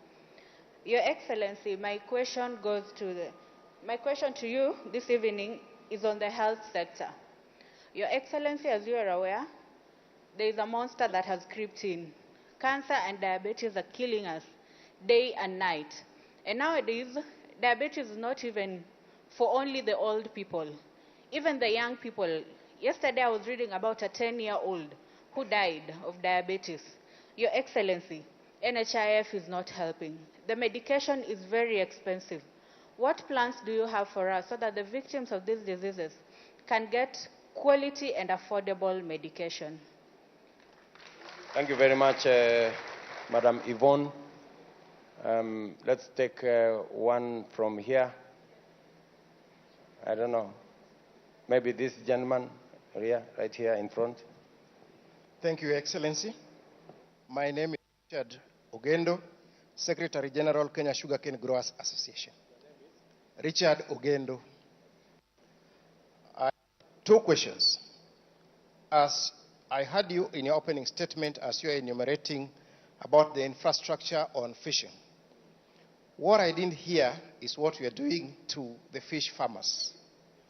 Fish farmers, you're building the fishing infrastructure, the landing bays, and everything around it. And yet where we stand here, this mall is owned by Lake Basin. Less than 3 kilometers away, they have a fingerling development site. Could your government consider giving the fish farmers loans and grants so that as they wait for the Kabonyo site to be operational, then they can enjoy the facilities that Lake Basin has to offer? My second question goes to in the sugar sector. This region is known for its vibrant sugar sector. Unfortunately, over the years, this has been neglected. Your government was good enough to give us subsidized fertilizer. Then God was also good enough to give us more rains. So we produced more cane. We have ended up with a problem of surplus, which is also in rice. So in terms of policy interventions, what is your government doing to cushion farmers? That is one. That is for sugar and rice. Number three, sorry. When you were the Minister for Agriculture, you initiated the quality-based payment system, the cane testing units, which your government has spent billions on it. And every time regulations want to be put in place, there are people who run to court. Now this denies farmers their livelihoods. What is your government putting in place again in terms of policy to make sure that the regulations are published, number one, and that the CTUs, the cane testing units, begin operation immediately so that farmers, sugarcane farmers, can benefit from them. Thank you, Your Excellency. Thank you very much. All right, maybe I should start with you, my good friend Richard. You've asked me, we are doing all things around infrastructure. What are we doing for farmers? Two things, fish farmers, two things. Kabonyo, where we are investing R1 billion shillings, is going to give farmers, fish farmers, very good quality fingerlings at a subsidized price. Is that correct, PS? Yeah? So that is what we are doing for farmers, number one. Number two, we also are working on a grant of 450 million shillings, targeting fish farmers, the BMUs and all the people in that ecosystem, to support them. The same, you've just asked about the grant. So we have a grant facility that the ministry is running, and my minister for blue economy will be in this region, I think, in the next week or two. I think he was here already. And we are having a conversation with the fish farmers on how they are going to access this grant. So those are the two things we are doing for fish farmers. Fingerlings, and also making sure that we organize some grant for them to be able to support their fish farming activities. On what you said, you know, I had a difficulty initially. When we made subsidized fertilizer available, there were brokers in some of the sugar companies. I'm sure if you've been there long enough, you will know. They actually refused sugarcane farmers to access subsidized fertilizer from government. I'm very happy that we are beyond that challenge. And as you say, this year, we have really made progress in matters cane farming. The subsidized fertilizer and rains have given us additional production. We are not yet at the production where we can stop all the imports, but at least we've slowed down on the imports of sugar into Kenya. And the prices have also come down significantly because we can produce more. But you have made a solid point around what are we doing about surplus. Surplus is a very positive problem. I was actually, I met the chair of the rice farmers in Kuja, and he told me exactly the same thing. What are we doing to make sure that the rice farmers, who I am told in just that irrigation program in Kuja, they have 800 tons that has been in their stores for the last 6 months. I instructed National Cereals and Produce Board to buy that rice and give it to our special programs for distribution to citizens who are under our ASAL and arid and semi-arid program, where we are supplying food to Kenyans around Kenya. So what we are doing, to answer your question directly, we are connecting the government program that has about 1 million Kenyans that we are giving food in different parts of the country. We are connecting that purchase to farmers so that farmers have a direct market. Because if we do not have a market for farmers, then we will end up with a problem. We will discourage farmers from producing. So I gave assurance to the farmers in Kuja, as I give assurance to others, that we are going to make sure that there is a market infrastructure program that will support farmers so that as they produce, they don't go into losses.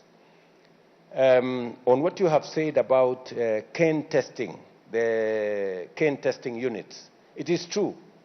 We agreed that we must pay farmers on sugar content, not on the weight of everything that they carry to the place. But you know that there are characters who have gone to court. They've stalled that process for a very long time. But in the new program that we are rolling out, the one again that is in court, I don't know, we have a problem in court. When we unlock it from court, we will make sure that this time program, when we have a leasing program, we will make sure that we capture all the elements so that it becomes much more easy for us to implement payment on sugar content as opposed to just the weight of the sugar you have carried to the milling company.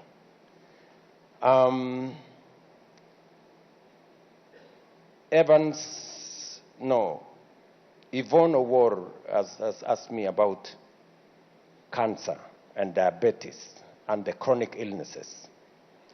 And it is true, Yvonne, that even children of 10 years nowadays can suffer from high blood pressure, they can suffer from diabetes. In fact, I have an experience myself of children who are below 15 who are diabetic. So it is a situation that is real in Kenya today. And you have said correctly that NHIF is inadequate. The reality is that we have to transition. I am very clear in my mind that we need a different health infrastructure. It is the reason why we have changed the law on delivery of health.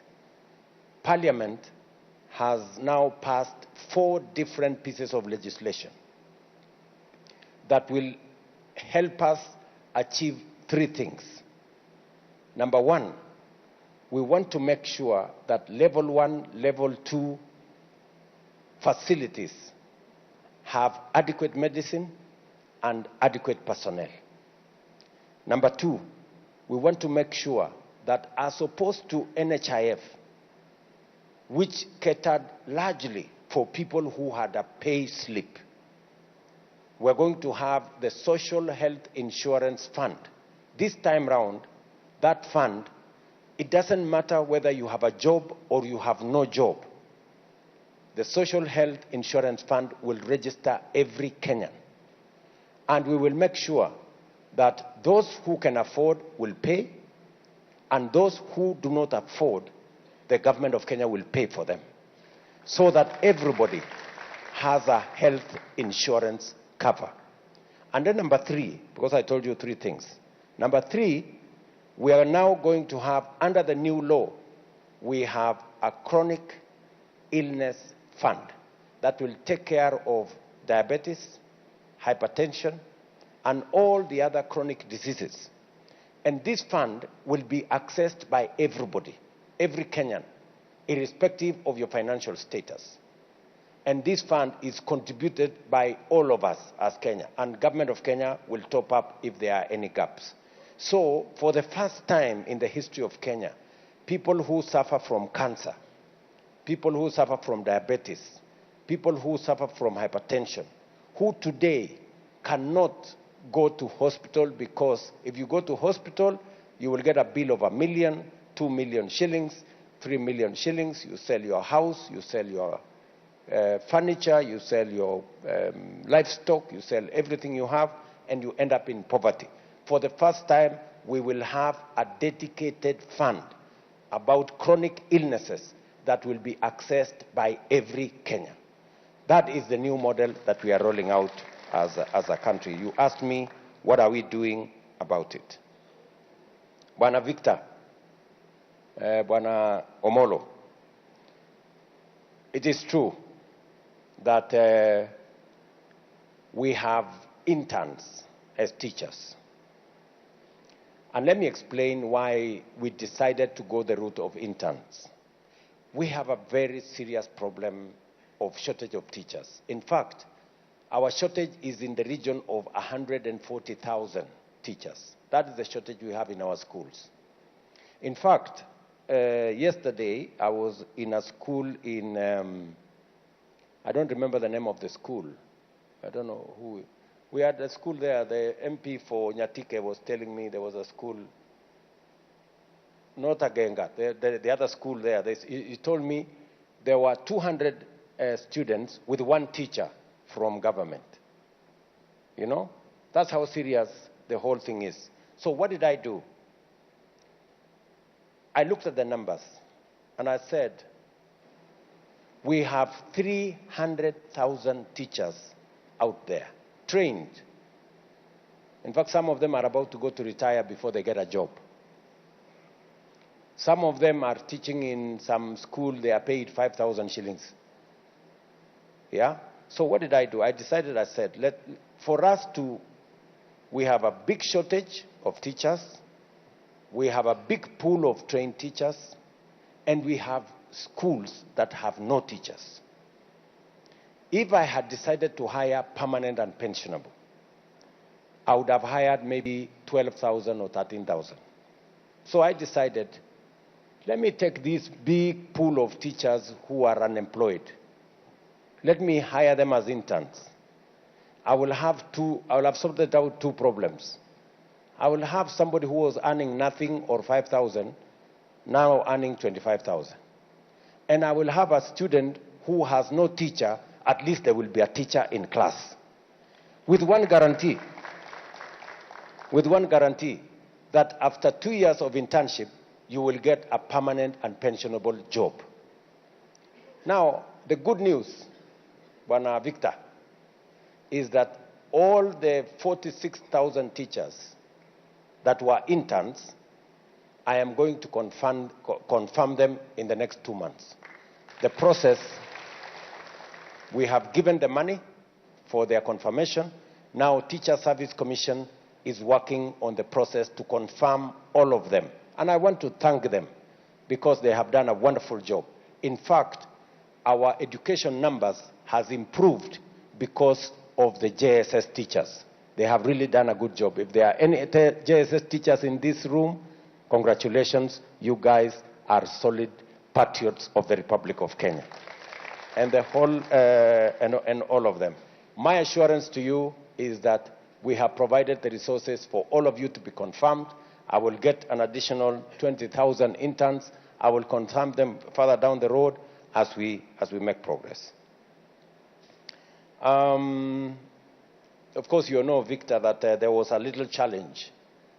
Some of the unions wanted to incite teachers to go on a strike on a matter that we have already sorted, because the collective bargaining agreement that was negotiated between TSC and the teachers, we have already provided money. In fact, I think by today or tomorrow, every teacher will have their salaries, they will have all their arrears paid for in accordance with the CBA that was signed. So there is absolutely no justification for anybody to tell teachers to go on strike. And I must single out NAT for being understanding and agreeing that once we have sorted out a problem, there is no need for posturing. We need to get down to teaching our children and moving forward as a country. Vincent Kapisai, he says, you came from Nyalenda. That gentleman from that corner, Asante sana. Vincent, plans for Harambee Stars. First, we were privileged to host AFCON together with our East African countries, Uganda and Tanzania. And we are rolling out the infrastructure. The people from AFCON were here. They have confirmed. We have extensive works going on in Kasarani, Moi Stadium. We have extensive works going on in Nyayo National Stadium. We have extensive works underway in Jamhuri, the new 60-seater stadium right there in Jamhuri in Nairobi. All those are on course. We will deliver the stadium that will be used either for the kickoff or the finals in Jamhuri. We will deliver it a year ahead of schedule, or a year ahead of 2027. We want to deliver it by 2026. So, in fact, we're trying to see whether we can do it by December next year. So, it's all systems go for us hosting the game, the AFCON, both in Kenya, Tanzania, and Uganda. As for Harambee Stars, because the game will be right here at home, we are preparing Harambee Stars. We are going out of our way to make sure that every bit of necessary support is given to Harambee Stars. I cannot give you details on whether the coach will be Kenyan, whether it will be Mourinho or whoever. You have some nice suggestions on who you think that should be. But I think that is a conversation that is going on at the ministry. One thing I want to assure you is that we will give our Harambee Stars the best support that we can muster as Kenyans. And I want to encourage all of us as lovers of football that we give them moral support as well and support them so that they can put up a good show in AFCON. As to corruption in police and the rent seeking in police stations, you're right. We have decided that we are going to digitize all police stations and even make sure that, and I want Raymond, do you want to say something about that particular issue?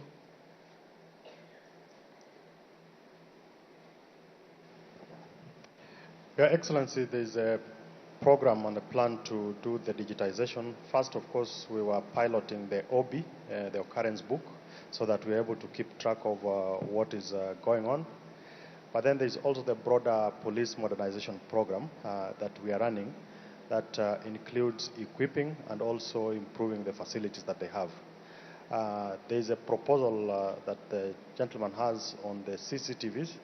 I think even in the major cities as it is in Nairobi and Mombasa, we already have that going on to help the police man the streets, but also for accountability on the part of the police. Thank you. Thank you very much. As you have heard, we already have a whole program around, first, the famous OB, occurrence book, where when you arrive at the police station, that is where your report is entered. We want to make sure that that is digital, so that we can, from every place, we can know what is happening where, and reports don't disappear, or pages of the OP don't disappear. So that is, but you have a solid suggestion on making sure that we digitize that phase and deal with the matter of corruption. It is true that there is serious, both impunity, and this is something we must deal with as Kenyans. And you see, it is also important for us to say there are people who actually actively induce policemen with money. I think it is time, even us as Kenyans, we stopped the culture of bribing policemen. Because sometimes policemen cannot resist the offers that are being made and advances on them. So this corruption thing, we must deal with it from all angles.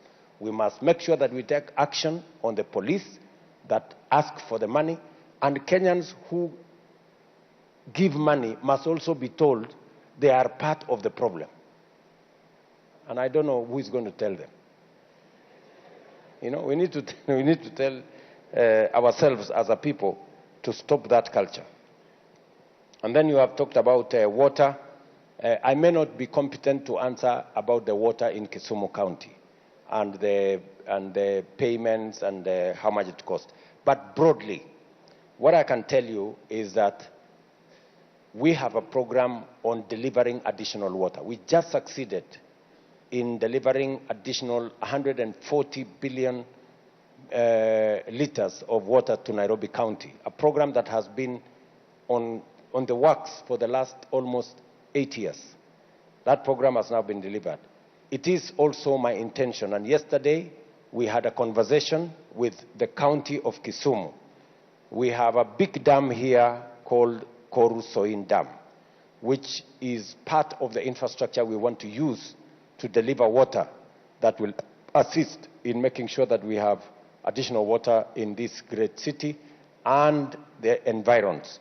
So the big plan is to supply as much water as possible. That way, when we have enough water, it becomes easy to moderate the costs of water.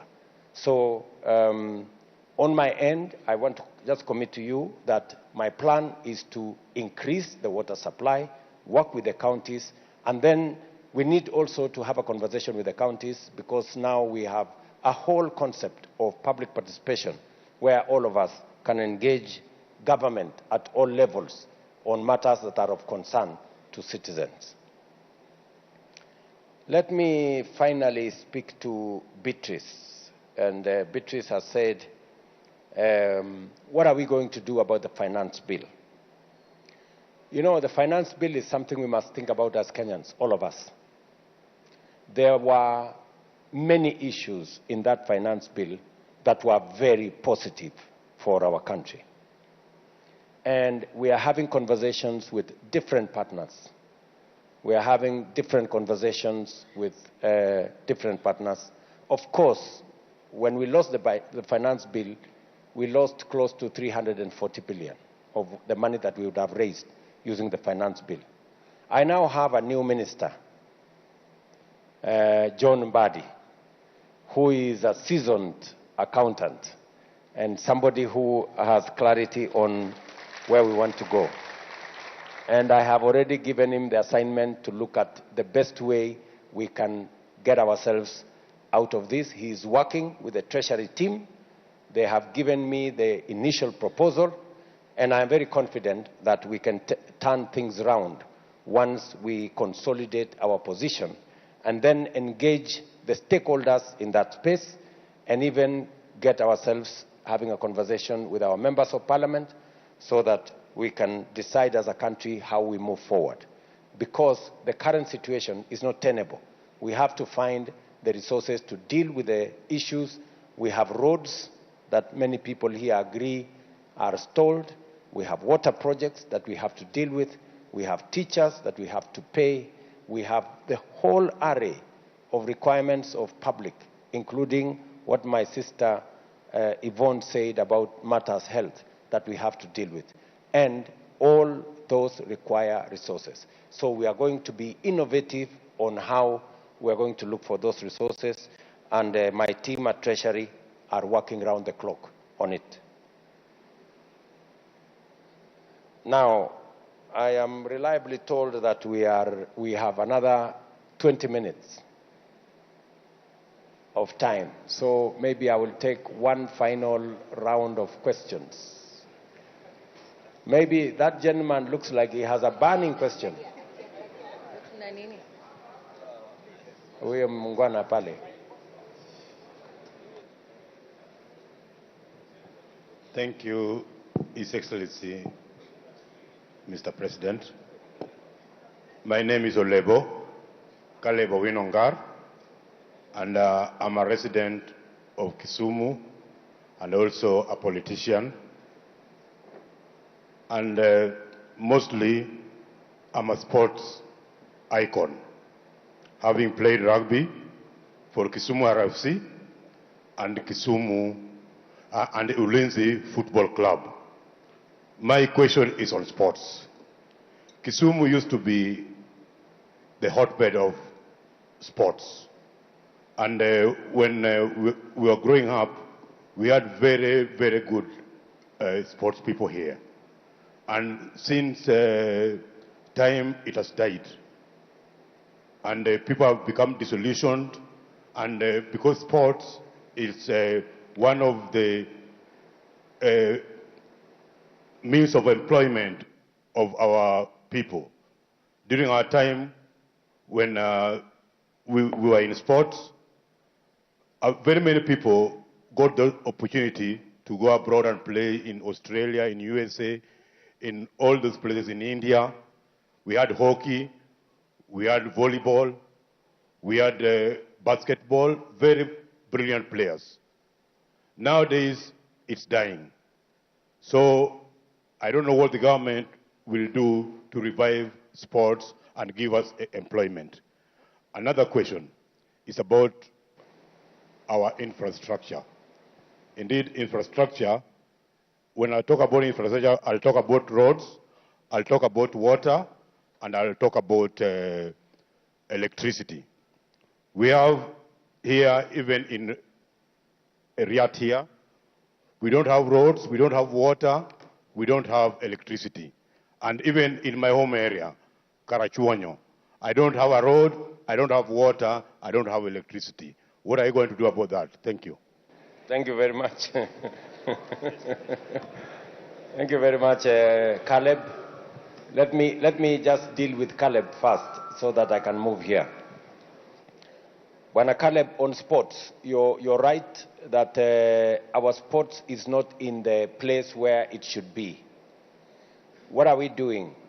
The first thing I did last year is that I gave instructions that the sports fund, which had been cannibalized and made to support other things. In fact, the sports fund, only 40% of the money was going to sports. 60% was going to other things. So last year, I changed the policy and I said the sports fund must only support 100% matters sports. That's number one, in order to raise resources for our sports. Number two, you have said, what are we doing about sports? Now we have resources. And in fact, I was reading today, there was an issue in Parliament where Parliament was concerned about our sports academies. For us to be able to raise the quality of our sports, because it's becoming scientific and it is becoming competitive, we have to have sports infrastructure. And it is the reason why we are now investing in sports academies, so that in every part of Kenya, we have a sports academy where we can do more training, we can have more facilities for us to be able to grow the talent that we have. Kenya is a sporting nation, and we all know that we are a sports giant in the world, actually. In fact, the good news, like in the last Paris situation, we were number one in Africa. So it is true, we have sports talent in Kenya. And that is why, number one, I changed the policy on sports fund, and number two, we are now in the program of developing sports academies for us to be able to grow our sports talent, whether it is in football, whether it is in athletics, whether it is in all the other fields. You have also said correctly that roads, water, electricity. I have some good news for you on matters electricity. I was in, you say you come from Karachuonyo. I was in Homa Bay today, and I have asked the ministry responsible for energy. We have negotiated a good program. Now we have a plan on deploying electricity. In your county, we have 1.56 billion shillings to connect 17,000 people to electricity, households in your county. I hope you become one of them, so that at least we sort out one problem. I will make sure that I will tell your member of parliament to make sure that you are one of them. We have desegregated into every constituency. On matters to do with water, again, my good friend Caleb, I was on the program of water today, again in your county. I was in Oyugis, because in Oyugis we put up a water project there for about 700 million. Today I was there to add them another 200 million so that we can actually deliver water to home states. It is going to happen in Oyugis. It is going to happen in Kendu Bay.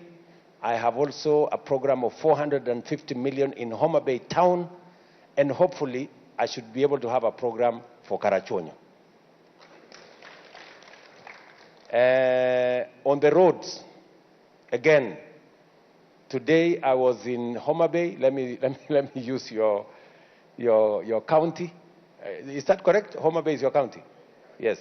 I was in Homa Bay, and we managed to get resources. You remember that road from Kadel to Karabur to Kanyathiang That road now we have money to build it. And your short member of parliament knows what. That short man, he's been on my case. You know, we now have money for it. Again, we have money now to do the Sindo all the way to Sori. We also from the one that comes from Homa Bay to Mbita all the way to through Sindo all the way to Sori. That also, that road, we have agreed that we are also going to complete that road. And also, we have a couple of other roads that were started, they stalled, but we are looking for resources on how to take them forward. So we won't be able to do everything in one go, but at least we have a plan on how to progressively complete some of those roads. Let me take a question from here. Anybody, I don't know, maybe this fellow in a kanzu or something. Thank you, Mr. Rais. Okay, we're gonna mtu hapo wako na. Mr. Rais, nashukuru sana kupata hii fursa. At least mimi pia leo niongea kwa rais wa nchi ya Kenya.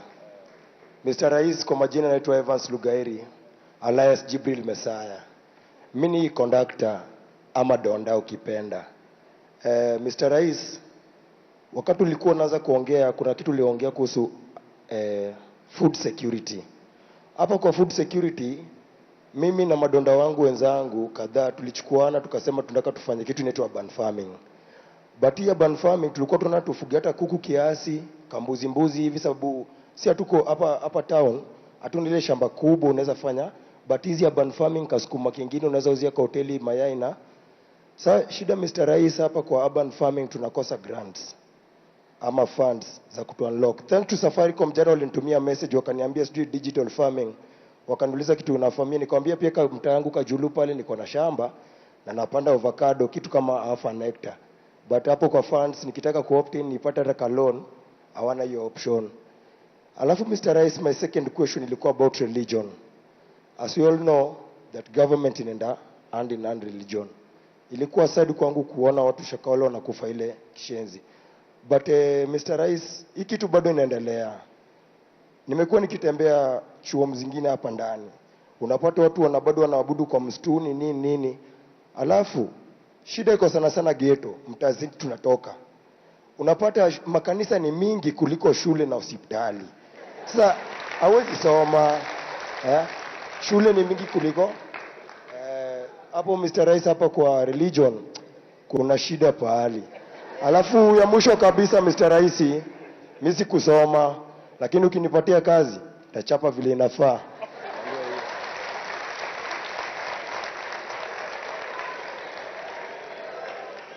Okay. Thank you very much Evans. Asante sana Evans. Wacha nikujibu na Kiswahili. Umesema wewe ni donda, lakini pia wewe ni mkulima. Kwanza pongezi sana kwa kufikiria mambo ya food security, kwa sababu sote sisi lazima tushughulike na mambo ya food security. Hata kama unaniona vile mimi niko rais, pia mimi ni mkulima, kwa sababu vile wewe unafanya donda, pia wewe unataka kufanya ukulima. Lakini umesema ya kwamba ungependa tuwe na vile ya kuwasaidia kufanya hiyo urban farming, and you are very right. Hiyo urban farming inaendelea in many parts, lakini hatujakuwa na mpango kamili ya support ya urban farming. Farming is a devolved function. Sasa hiyo farming iko chini ya makaunti, lakini I will take it up. It is a challenge umenipatia kwamba tunaweza kuwa na mpango gani ili kusupport food security. Tuwe na mpango ya kusupport urban farming. It's an idea you have put in my mind. I will have a conversation with the counties. Nitakuwa na mazungumzo na counties tuone vile tunaweza kuwapatia support. Haya. Hapo kwa religion pia umesema kuna ghetto, makanisa ni mingi kuliko shule na hospitali. Na unasema kuna watu wengine wanaabudu kwa kichaka. Karibu kama iwe kama ya ule mtu. Ule wa Shakahola. Na ni kweli hiyo Shakahola ilituletea balaa. Lakini vile unajua nimeshapatiwa report ya mambo ya vile tunaweza kufanya kazi na makanisa zetu. Na tuweze kuwa na taratibu ambayo watu wachache wasitumie dini kulete mambo ambayo inaweza kuleta maafa ama kuleta mambo ambayo yanaweza kuumiza Wakenya. So hiyo report tayari imefika kwangu na tunatengeneza sasa jopo ya kuimplement hiyo report na tutapeleka bunge tupate endorsement ya bunge ndio tushughulikie haya mambo wewe umesema. And you are very spot on. Asante sana. One person from here. This is Elizabeth Amondi. Yes, Mr. President, I have two questions. One is about the insecurity in Kisumu. Kisumu people are dying each and every time because of insecurity. Secondly, water area, the Soy Dam area, which has led to the deaths of so many people, and people have been crying each and every time. Thank you, Mr. President. Just explain to me, you say, Elizabeth. Koru Soy Dam. Koru. Yes. There is a problem with? The water area. The water in Koru Soy Dam, when it falls, is running down, which causes the farmers don't get the floods are. Oh, there is too much floods. There is too much flood that leads to no good production. Okay. Yes. Thank you very much. Thank you very much, Elizabeth. You have talked about insecurity in Kisumu. Let me tell you two things. Most of our security agencies, the equipment they had was not in good condition. And also, the terms and service of our policemen and women were not very good.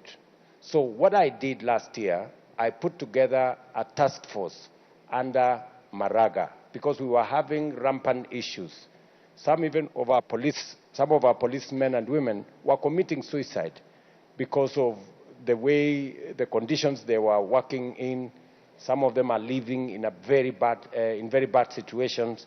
So we are doing three things to improve the terms of service of our policemen and women. Number one, we have now a new terms structure. Even their salaries, we have enhanced their salaries from the beginning of July this year to make sure that our policemen and women have adequate compensation for them to be able to deliver the service that they are doing to Kenyans. That's number one. Number two, we are also now putting them under the program of institutional housing so that we can build houses for policemen. Some of them live in very, very deplorable conditions. So we are working on that to make sure that. And then number three, as you heard Raymond Omolo, my PS for Interior, say, they did not have adequate equipment. So I rolled out a 20 billion shillings modernization of equipment of our policemen and women so that they can be able to deliver that critical service that they are providing for our country. That program is already underway. We have the first, I think, 30% of the equipment is already been delivered. The program is going on. We are funding it from our budget so that we can improve the quality of service that is available to our policemen and women. Again, I will take up specifically, because you have said in Kisumu, there is an issue. So Raymond, you need to get your team in Kisumu to respond to what Elizabeth is saying so that we can take care of that security. But I've just given you the broader aspects of what we are doing globally to make sure that our policemen and women are doing the job that they have in the mandate given to them. Part of the reason why you heard me talk about Soin Koru Dam, which is a very important piece of infrastructure for us, it will also help reduce the flooding. That is why that dam, the construction of that dam is very important. However, the mechanism of delivery of this dam that is currently in place is inadequate. In fact, it will take a very long time for us to do this dam if we do it using the mechanism that already is there. So I have agreed with the leadership of the County of Kisumu. I had a long meeting with them yesterday, with Professor Nyong'o and the leaders from Kisumu, and we agreed that we are going to change the model of construction of this Soin Koru Dam for two reasons. To stop the flooding that is destroying crops on the lower side, and number two, to make sure that we have enough water. We can harvest that water and use it for good cause and bring it to Kisumu and other areas. So that's what we are doing. One question from these good people. There is this gentleman. Yes, my friend. Thank you, Excellency. My name is Jayesh Patel. I manufacture mattresses and water tanks. I'm an industrialist in Kisumu. The first point is basically about power. As an industrialist, there is a big problem in Kisumu. We do not have stable power. If you want more industries to come to the Kisumu County, the power must be stable. Otherwise, you cannot get investments. Now, nationally, I have 2-3 things to say. The bank interests have really gone up. Every industry in the country has borrowed funds. And today, they are really paying a heavy price for it. Similarly, the fixed deposits have also gone up. So that has made people actually put money in the bank more than rotated in the economy. And that is actually making all the money be pulled out to the banks and obviously to the government. So if this interest rate goes down, the economy will improve.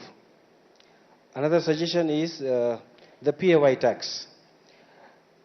After 32,000 Kenya shillings earned by any employee, there is a 25% tax. Now that is a lot of tax going to the government.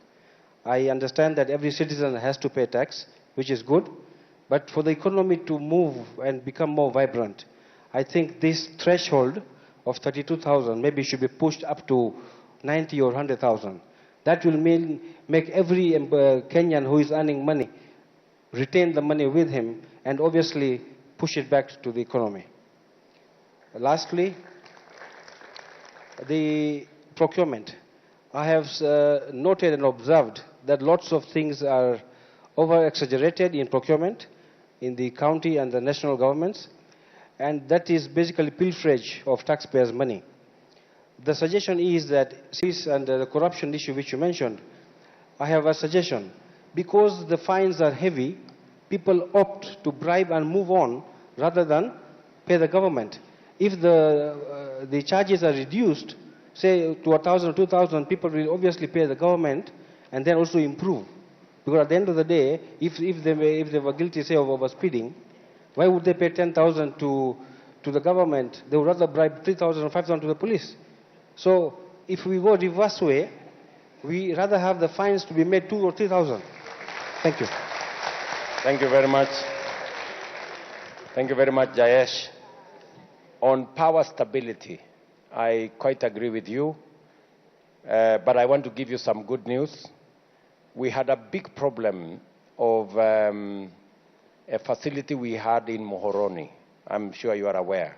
It made power very expensive and very erratic in Kisumu. I want to tell you that we have now shut down that facility because we've gotten additional power from the grid that avoids the generation that was being done in Muhoroni.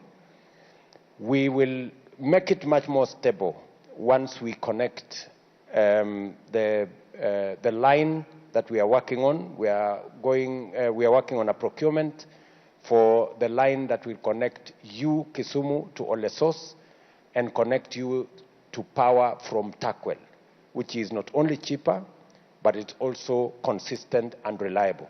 So if you give us a few more months, we should be able to complete that transmission line and be able to stabilize the power in Kisumu and assist you to do the manufacturing and industrialization that you are doing. Banking interest rates, you're right.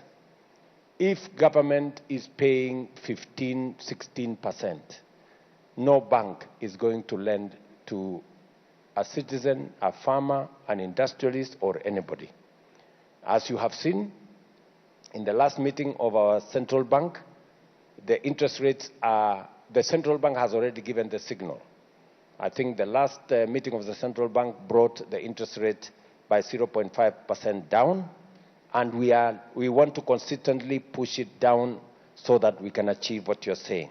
Because if we do not do that, then it becomes very difficult for people in the private sector to access credit for them to do the businesses that they want to do. You have a suggestion about pay as you earn, and you've said we should put it up from 32 to 90 or thereabout. I'm not sure that's the direction we want to go. You have a suggestion, but I think we need to interrogate how do we still raise the resources we are looking for. And, you know, our trajectory has been, let us broaden the base. Let us make more people pay so that we can reduce the rates. But, you know, if we continue making a few people pay, it becomes much more painful. It is better for us to broaden the base and lower the quantum so that everybody carries a piece of the tax burden. But again, I'm sure my team is listening here. They will look at the veracity and the applicability of your suggestion. On procurement, you are spot on. We are losing a lot of money because of procurement. And that is why I have made suggestion that we must have procurement moved to a digital platform. And everybody who wins a tender to do anything, we must display how much money, they have won a tender for how much money. Because we are buying very simple things for sometimes up to 40, 50% more money than is the case. So on procurement, we are going digital so that everybody knows what we are doing. On fines, there's a delicate balancing that we have to do. For example, if using the example you gave, that it is assuming 10,000 if you are overspeeding. So somebody says, instead of me paying 10,000, let me pay the policeman a fraction of it, maybe 2,000 or thereabout. But, you know, the fine was supposed to deter the person from overspeeding. If we reduce it from 10,000 to 3,000, then somebody will just keep on overspeeding because if he's found, it is cheap, he can pay and move on. And then we end up with accidents and we end up with a bigger problem. So it's a balance that we have to strike. But again, I think we just need to discipline ourselves as Kenyans. What instead we want to do, Jayesh, is to make sure that the fines are instant. I think instant fine will deal with the challenge you have. I think somebody doesn't mind paying the fine. What they mind is the trouble of going to court, waiting for 2-3 days. Even if the fine is 5,000 and you have to wait for 3 days, it becomes very difficult, right? That is what actually sometimes people make people bribe policemen. So we are working on instant fines. Parliament has let us down. Members of Parliament are here. If you can conclude the amendment to the law so that we can actualize the instant fines.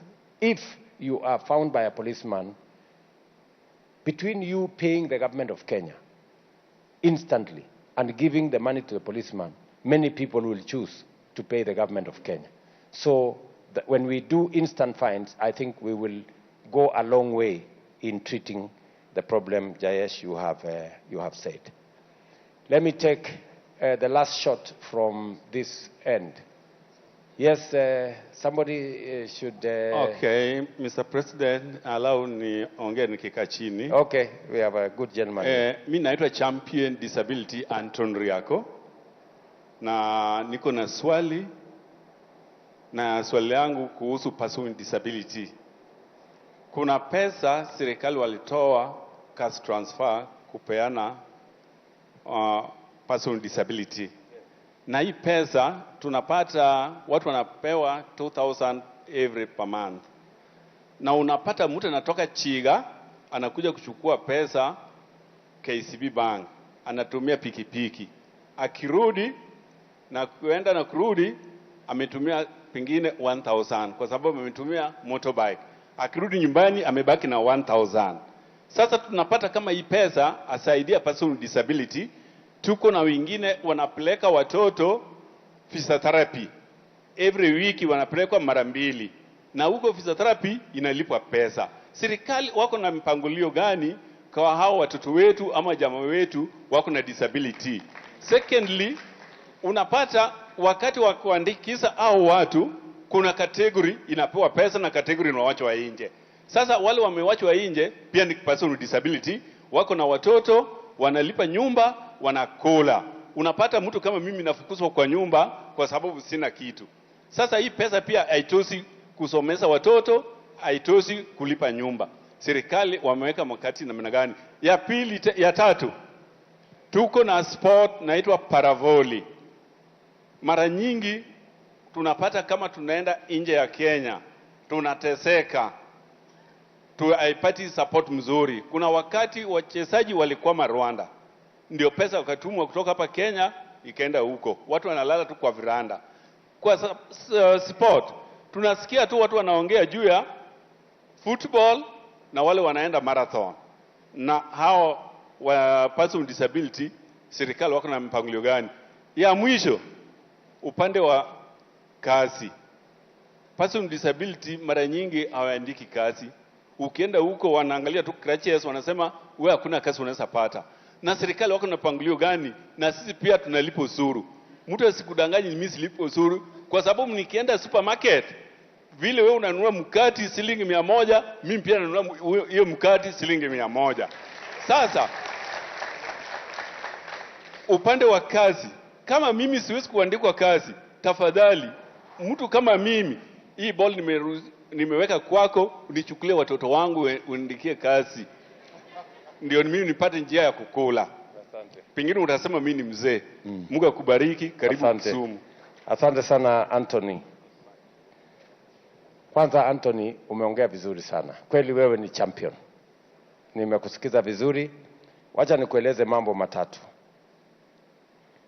Wakati wa campaign nilisema hivi. Nilisema hiyo pesa ya cash transfer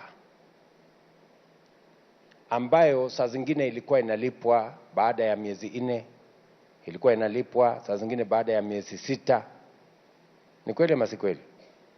Nilisema hiyo pesa kwa sababu wale watu wako kwa cash transfer ni watu walemavu, wazee na orphans. Nikasema kabla mshahara ya rais haijalipwa ama ya any public servant, kwanza tulipe pesa ya watu wa cash transfer. Mimi nataka nikueleze ya kwamba sasa nikiongea na wewe, pesa ya cash transfer is paid at the same time na pesa yote ya wafanyikazi wengine wa serikali. Ile maneno ya kungojea miezi 2, 3, 4, 5, 6 nilikomesha. That is number 1 and you can confirm. Jambo namba 2, umesema ya kwamba hii pesa kwa sababu sio pesa nyingi, kama mtu anatoka sijui mahali gani mpaka akuje mpaka kutafuta KCB, nilisema ya kwamba sasa hiyo pesa tutakuwa tunalipa kwa M-Pesa. Wewe ukiwa nyumbani tunakutumia pesa yako, hakuna haja ya kupanda pikipiki. Sijui if the PS for citizen services is here, social service, social protection. Motari is not here. We've begun that process, and I think we've begun with orphans. I want to promise you, before the end of this year, Huyo mtu ambaye anakuja kutafuta pesa yake hapa KCB, hata kuwa anakuja KCB. Tumekubaliana na Safaricom, tumekubaliana na KCB, na tumekubaliana na wale wengine wote ya kwamba hiyo pesa sasa tutakuwa tunalipa na M-Pesa. Wewe uko nyumbani, hakuna haja ya kupanda pikipiki, tutakuwekea kwa M-Pesa, wewe uendelee na safari yako huko nyumbani. Ya mwisho, umesema ya kwamba hiyo ya tatu umeniuliza ni ya kazi. Paravoli. Yes, umeniambia mambo ya sports. There was a very sad incident. Kulikuwa na incident moja ilikuwa ya aibu sana. Ni kweli wachezaji wetu wa kutoka ndugu zetu ambao wako na disability walikwama mahali fulani. And I took action to make sure that it doesn't happen again.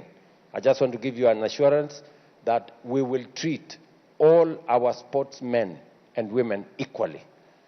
Kama vile tunachunga wale wanaenda kufanya kukimbia, kama vile tunachunga wale wanaenda kufanya sports, pia tumeambia wizara ambaye inahusika na mambo ya sports, our people with disability should not be treated differently because they are equally Kenyans and they are sports people like the rest. So that one incident was too many for us, and I want to give you my assurance that that will be the case. Watu wa disability wanalipa ushuru kama wengine. I agree with you. You buy stuff just the same way all of us buy. But we have given some exemptions. Tumetoa exemptions kwa watu wa kama ukitaka kununua some of the items, mambo hii crutches we supply free of charge. Mambo ya wheelchairs, we make sure that there are no taxes and we supply most of them free of charge. We have made sure that there are tax exemptions targeting people living with disability. And we will continue to make sure that we keep them in the loop and also attend to them. On the issue you have raised about children, huyo mjamaa ameketi na wewe hapo ni PS wangu wa trade, anaitwa Alfred Kombudo. Utazungumza na yeye alafu atanifikishia habari yako hiyo umesema. Na ni mtu wa kutoka Kisumu Dala, huyo mtu ambaye anaitwa Alfred. Yeye ndio PS wangu wa trade. Ananisaidia kwa mambo ya biashara. Nafikiri kwa sababu ya nafasi yangu ya masaa, na mnajua kesho mimi nitakuwa Siaya, na mimi nataka niwashukuru watu wa Kisumu Dala. Nimefurahi sana kufika hapa. Asanteni sana kwa kunikaribisha.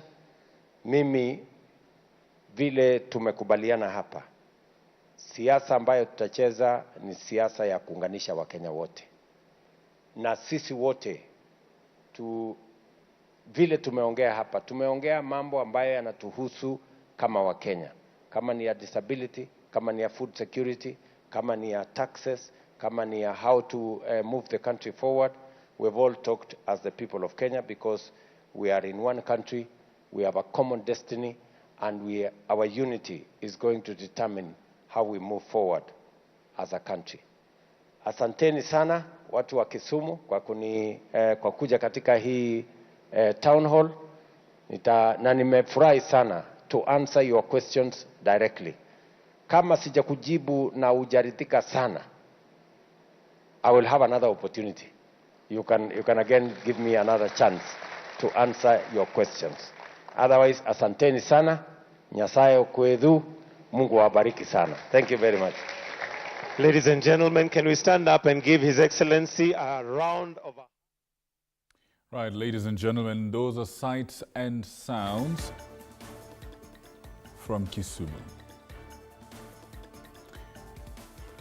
We can see the people interacting with their leader. We can see the issues that were raised there from Kisumu. And we as TV47, the home of Untold Stories, have our team in place, on the ground, embedded in that whole itinerary, and we shall be able to bring you all the latest that is coming from that neck of the woods. But first, let's take a bit of a breather. We've had a long time listening to the president talking to his people. Let's take a bit of a breather, and when we come back, we will have news and reviews for you. We'll be right back after these messages.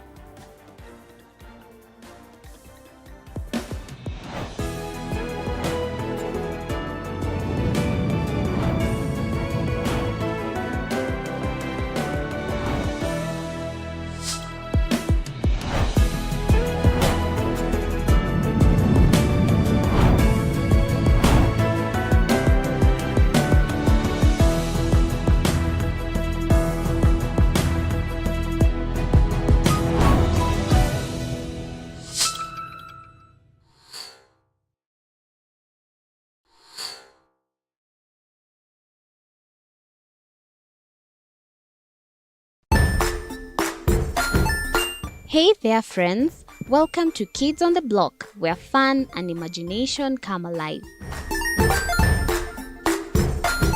We dive into magical world filled with exciting adventures and awesome friends. What position were you in? I was number 2. What position were you? Number 1. He decided to cross the bridge by his house and look for food on the other side. We're going to do half cup of chocolate chips, and the other one, we're going to do half cup of the blueberries. So, grab your imagination hats and get ready to explore with us. Join us every Saturday at 9 a.m. for new friends, amazing stories, and tons of laughter.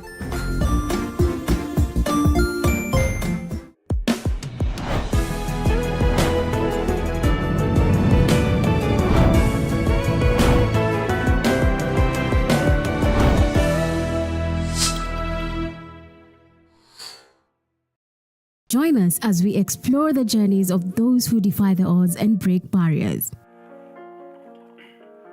We dive deep into the stories of triumph. Sometimes when parenting a child with a special need or whatever disability, family life becomes a bit complicated and you may end up raising the child on your own.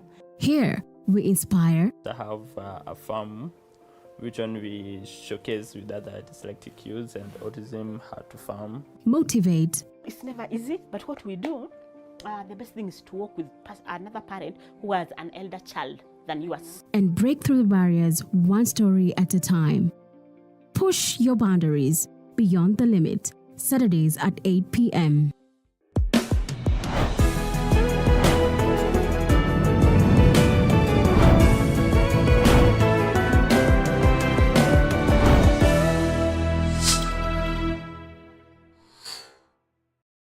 The Grind, where business meets brilliance. It's not just about the ideas. I was working as a shampoo boy. I used to wash clients' hair on the sink. It's about making them happen. From big wins. In primary school, when we would be asked what people want to be, I was categorical that I want to be a nurse. To hard lessons. The consoles change, the gaming equipment keep changing. We cover it all. Tune in to The Grind, where every episode is packed with insights. The person who is serving customers, always be a customer-centric. Strategies. When you pay attention to detail, you get luxury items. And stories to fuel your ambition. Don't just dream it, grind it.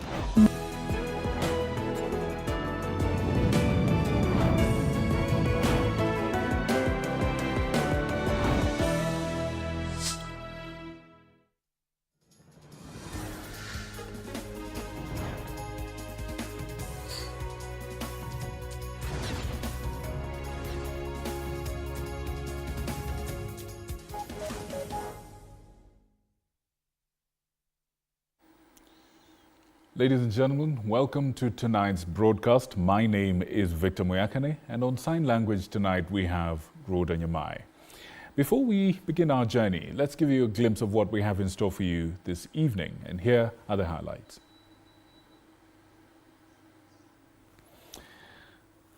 In fact, how about this? Let's just get straight into the matter, shall we? Now, tonight, President William Ruto has rallied the Nyanza region behind his broad-based government. This is while thanking former Prime Minister Raila Odinga for giving him a hand in his quest to unite Kenyans. The head of state, of course, launched several development projects in Homa Bay County and asked the region to remain in government even after the 2027 polls, after leaders from the region said that they will join forces with the government in the 2027 general election. Take a look.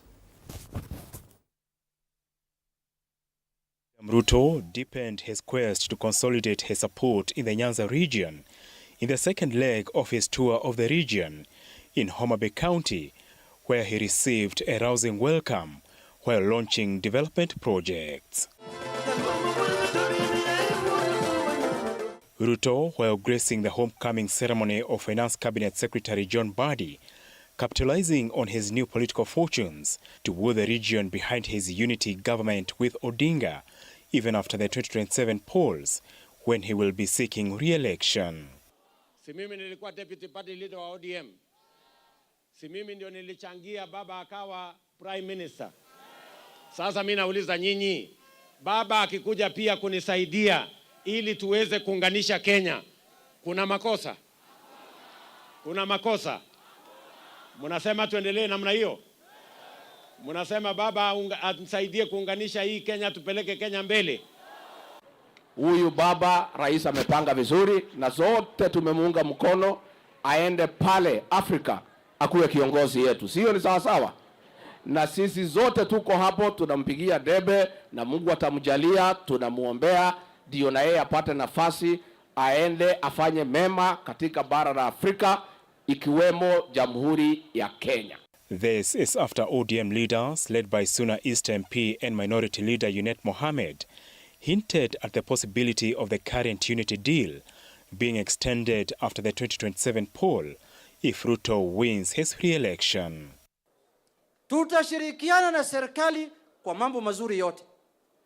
Mambo ya kasoro tutakosoa. Lakini hiyo haimaanishi ya kwamba kuna watu ambao wametengenezea upinzani hapa duniani. Sisi sasa vile mimi naona mambo ilienda Migori jana, nitashikilia tu hii mambo ya upinzani kwa hii mwaka tatu inakuja. Baada ya mwaka tatu hii mnaweza tafuta mtu ya kuachia. Wacha tuangalie mbele, tusiendelee na hii mambo ya euphoria ya kusema Ruto must go, Ruto must go, Ruto must go. Ruto akienda basi sisi nini baadaye? Akienda ni nini baadaye? The battle for the opposition leadership also emerged during the homecoming ceremony, with Kenya Kwanza leaders and their ODM counterparts telling Wiper Party leader Kalonzo Musyoka to forget the seat. Hakuna pali katiba sahihi inaongea juu opposition leader. Sasa mtu asijipatie kazi ambayo hakuna. Wacha kwanza tutengeneze hiyo kazi kwa bunge ndio mtu achukue. Sasa hii mimi ndio kiongozi wa opposition hapa Kenya. Bila unaniona. Mimi ndio mkubwa minority leader, ndio mkubwa ya opposition hapa Kenya. Na uwezi kuchukua ile kazi Mungu amenipatia. CS body pledging to turn around the country's economy, admitting it's a Herculean task, where Ruto and Gachagua expressed confidence in his leadership. I know people are saying that you have named me to this docket when things are difficult, but my answer to them, this is my response to you. If the job is too easy, give it to anybody. Give it to anybody. You don't have to look for quality when the job is too easy. If you are looking for quality, it means the job is difficult and hard.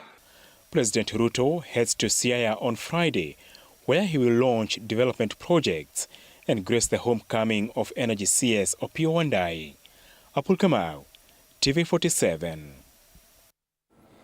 Tonight, Wiper leader and Azimio co-principal Kalonzo Musyoka now argues that Raila Odinga received an unfair deal in the broad-based government. The deal saw 4 of Odinga's ODM allies join the Kenya Kwanza cabinet as cabinet secretaries. In an exclusive interview with TV47's senior political reporter Elizabeth Mutuku, Musyoka revealed that he had warned Odinga about the broad-based deal. He believes the deal posed a high risk to Odinga's succession plans and dismissed claims that he was given a chance to choose a government position for himself, asserting that he is better off in the opposition. Kubwa ka Kibaki, nikiwa makamu wa Kibaki, nilichangia. Pengine Wakenya watakuja gundua, kumbe behind all these strong people, there was somebody solid. That is Wiper leader Kalonzo Musyoka's affirmation just a day after he was endorsed by Azimio co-principals to lead the outfit and the opposition at large as Raila is gearing towards securing the AUC chairmanship job. The Wiper boss saying he will keep the government in check like never before. Further, he says that Raila was duped by President William Ruto in the broad-based government deal, which saw the latter's 4 lieutenants join the government, a deal he says he had warned Raila about.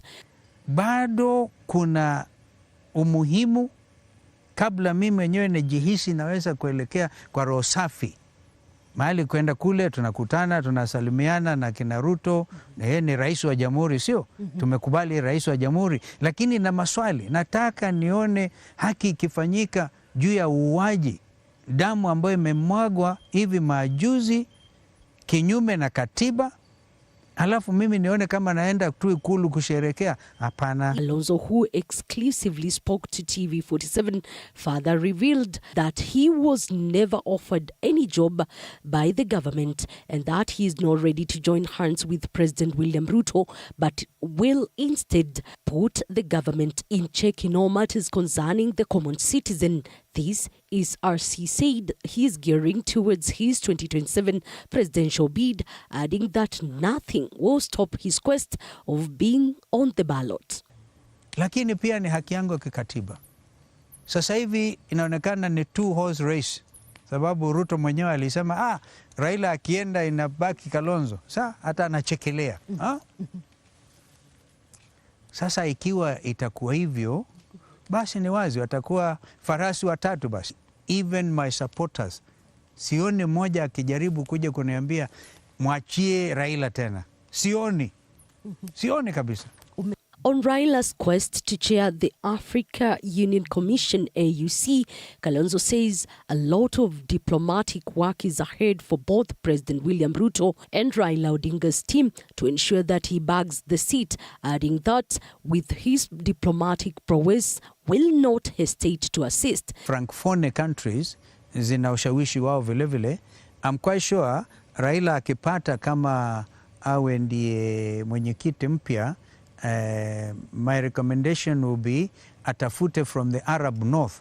Nilipoona Ruto akisema kwamba amepata support ya Algeria, I think it was somewhere in Italy, nilipata na wasiwasi kidogo. Kwa sababu wakati mwingine ukipata hizo masupport usitangaze. Hii ni hali ya kuelewa diplomasia. Hapo alikosea kwa sababu ukitangaza Algeria is supporting Raila, you are basically saying Morocco itampinga. This is as many wait to see whether Kalonzo Musyoka will walk the talk in providing leadership for the opposition. Elizabeth Mutuko, TV47, Nairobi. Now, as the teachers' strike continues for the fourth day now, a section of teachers in Kericho County under the Kenya Union of Post-Primary Teachers, that is KUPPET, has called for the resignation of the Teacher Service Commission boss, Nancy Macharia. This follows the court order that they received to halt the strike. Take a look.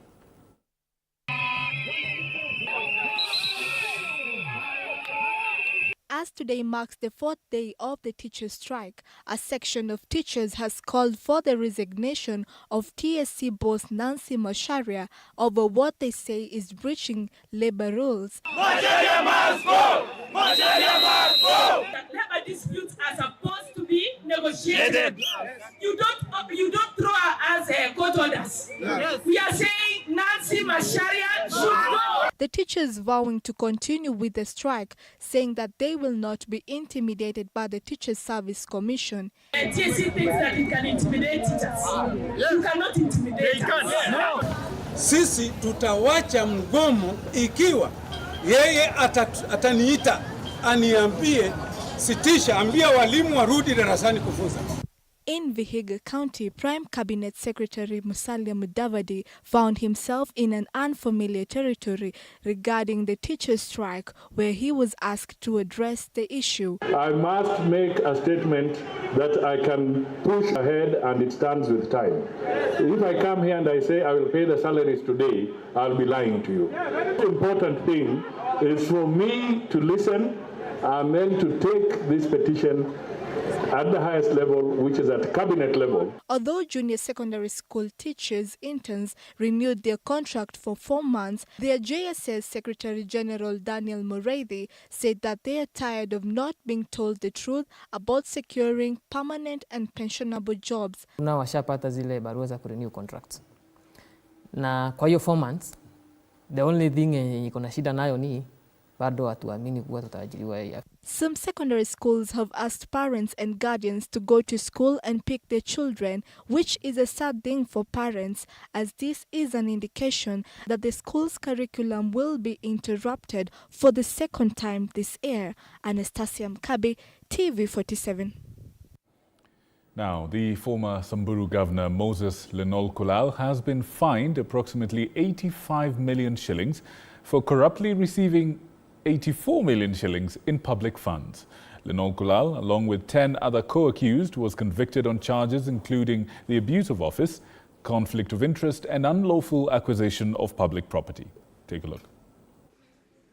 Actions of the then governor of Samburu County, Moses Lenol Kulal, have landed him to the jaws of justice, following allegations of receiving 83 million shillings through corrupt means.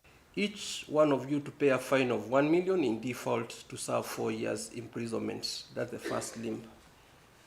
Under section 1B, as read with section 2A of ASECA, first accused person, you shall then pay a mandatory fine in the sum of 83,460,995. That sum is equivalent to twice the benefit after apportioning the public funds unlawfully acquired between yourself and the 11th accused person. The 11th accused person, Esbon Ndadi, you shall also pay a fine of 83,460,995, equivalent to twice the benefit after dividing or apportioning that the public funds unlawfully acquired between you and the first accused person. The intensity of the case was marked by the presence of the EACC spokesperson, who made it clear that investigations of government officials is underway, Lenol Kulal being the first governor to be convicted. There are many governors today that are engaging in a conflict of interest, where some have converted public resources to operate as though it were their private property. This conviction and a sentence should remind them that their day in court will come. At the moment, EACC has investigated many cases involving other governors, and as we speak, we have cases involving over 40 sitting and former governors that are at different stages at EACC under investigations. The magistrate has barred Moses and his proxy from being elected in office for a period of 10 years, and Lenol Kulal being imprisoned for a period of 8 years. Mazden Wambugu, TV47. Right, and fear has gripped the village of Ndanu Falls, near the heart of the infamous River Yala, after the body of a man was retrieved earlier in the week. I'll take you back in history. In 2021, tens of bodies were retrieved from different points of this river that runs through Siaya County. Moige William tells us more. A family from Nakuru has reportedly identified the body retrieved from River Yala on Tuesday, August 27, 2024, to be of their kin. The body was being preserved at the Siaya Referral Hospital morgue. The body was spotted by members of the public who alerted the police, and with the help of local divers, it was retrieved. Na wamekuja waka-identify wakasema kwamba hakika ni mtu wao, na huyo mtu wanasema kwamba ni mwalimu ambao walipotea siku karibu 1 week ago, ambao wako wanaweza kumpata. The retrieval of the body is not an isolated case. In the year 2021, more than 15 bodies were retrieved from different sections of the river. And now, in Ndanu Falls, residents are living in fear, with more questions than answers on how bodies get dumped in the river without anybody noticing. Lakini kuna mwili ambao bado ilibaki pale, ambayo haijatolewa, ambayo inafaa kutolewa bado, na tunaamini kwamba hata huenda kuna mwili zaidi. So changamoto ambayo tunauliza kama sisi kama shirika la haki kwetu ni vipi hizi mwili zinatupwa Yala, na ni vipi zinakuja Yala peke yake, sehemu zingine hazipatikani zaidi kama Siaya na kama Yala. Security agencies have also been challenged to put to a stop the tendency of bodies being dumped in the area, which they fear might reoccur. Sehemu mingi tana utapata kwamba mwili inatupwa mara moja na watu wanashangaa, lakini hii ya Yala imekuwa kama tendency ya kwamba kila wakati mwili zinapatikana. Kwa hivyo tunasema kuna shida katika idara ya security. Police have also launched investigations on the most recent incident. Moige William, TV47. In other news, former Cabinet Secretary Susan Nakhumicha has today handed over the reins of the Ministry of Health to Dr. Deborah Barasa, 3 weeks after she was sworn in as the new Health CS on the 8th of August. This comes as a crucial time for a ministry plagued by scandals, resource challenges and the ongoing fight against public health crisis. Anne Odida with more details in this report. As Susan Nakhumicha steps down, she leaves behind a mixed legacy. Taking office during a tumultuous period marred by the KEMSA scandal, Nakhumicha was tasked with restoring credibility to the ministry. She highlighted her efforts in turning around KEMSA, improving local manufacturing and operationalizing the Kenya Biovax Institute as some of her proudest achievements. We came in, there was a lot of dark cloud hanging around KEMSA, but I leave when we have managed to do quite some work. We put in place a new board and the governance structure worked very well. However, the shadow of past mismanagement and the strike by doctors during her tenure continues to loom large, a reminder of the systemic issues that have dogged the country's health sector. Having to see that there are patients who need to be served and the doctors are not there to serve them, I must say that is one of the things that really was a low moment for me as I worked here. The incoming CS, Dr. Deborah Barasa, has set an ambitious agenda aiming to prioritize healthcare for slums and underprivileged communities. For me, I believe that ensuring that this is implemented to the last step is really critical and is actually aligned to the Sustainable Development Goals. Dr. Barasa inherits a ministry still grappling with the fallout from multiple scandals and the ongoing challenge of resource allocation. As she steps into her new role, she has pledged to continue the implementation of the universal health coverage and oversee the critical transition from the National Health Insurance Fund (NHIF) to the Social Health Insurance Fund (SHIF) set for October 1st. I am keen to strengthen this program as well,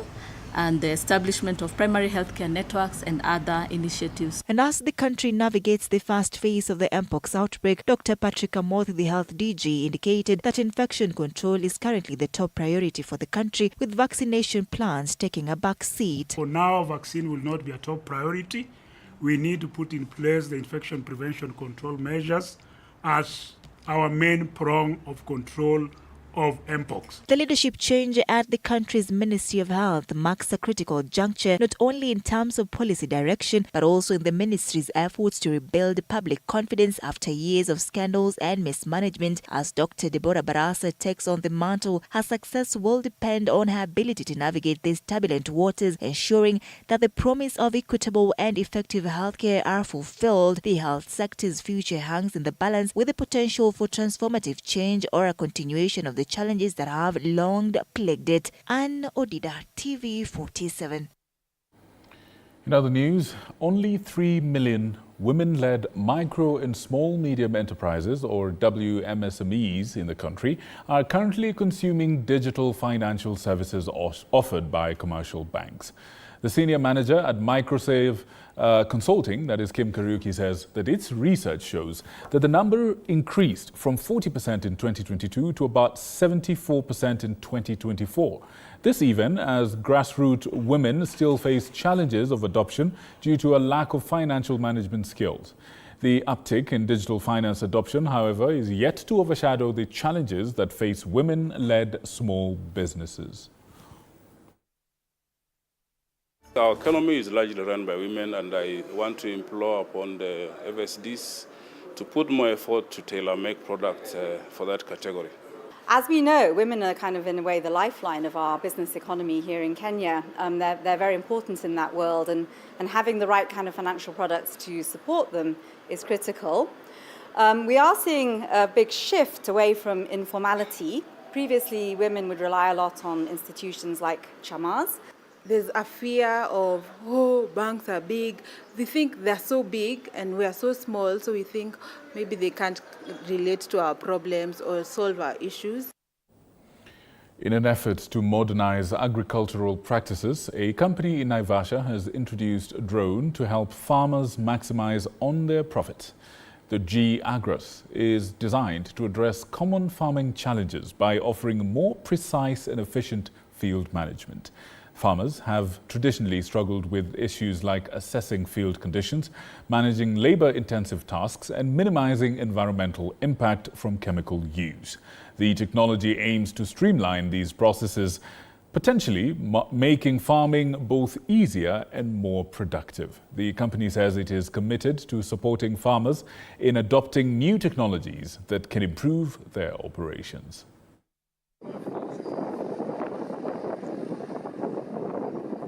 Application, reduction in CO2, carbon emissions, and just general pace of work. So, for instance, it would take us 5 days to spray 150 hectares. Now it takes us a day, and we're able to get in and get the job done as quick as possible. Certainly, I think with the payload of the Agris T50, we're closer or there in terms of volume, in terms of application.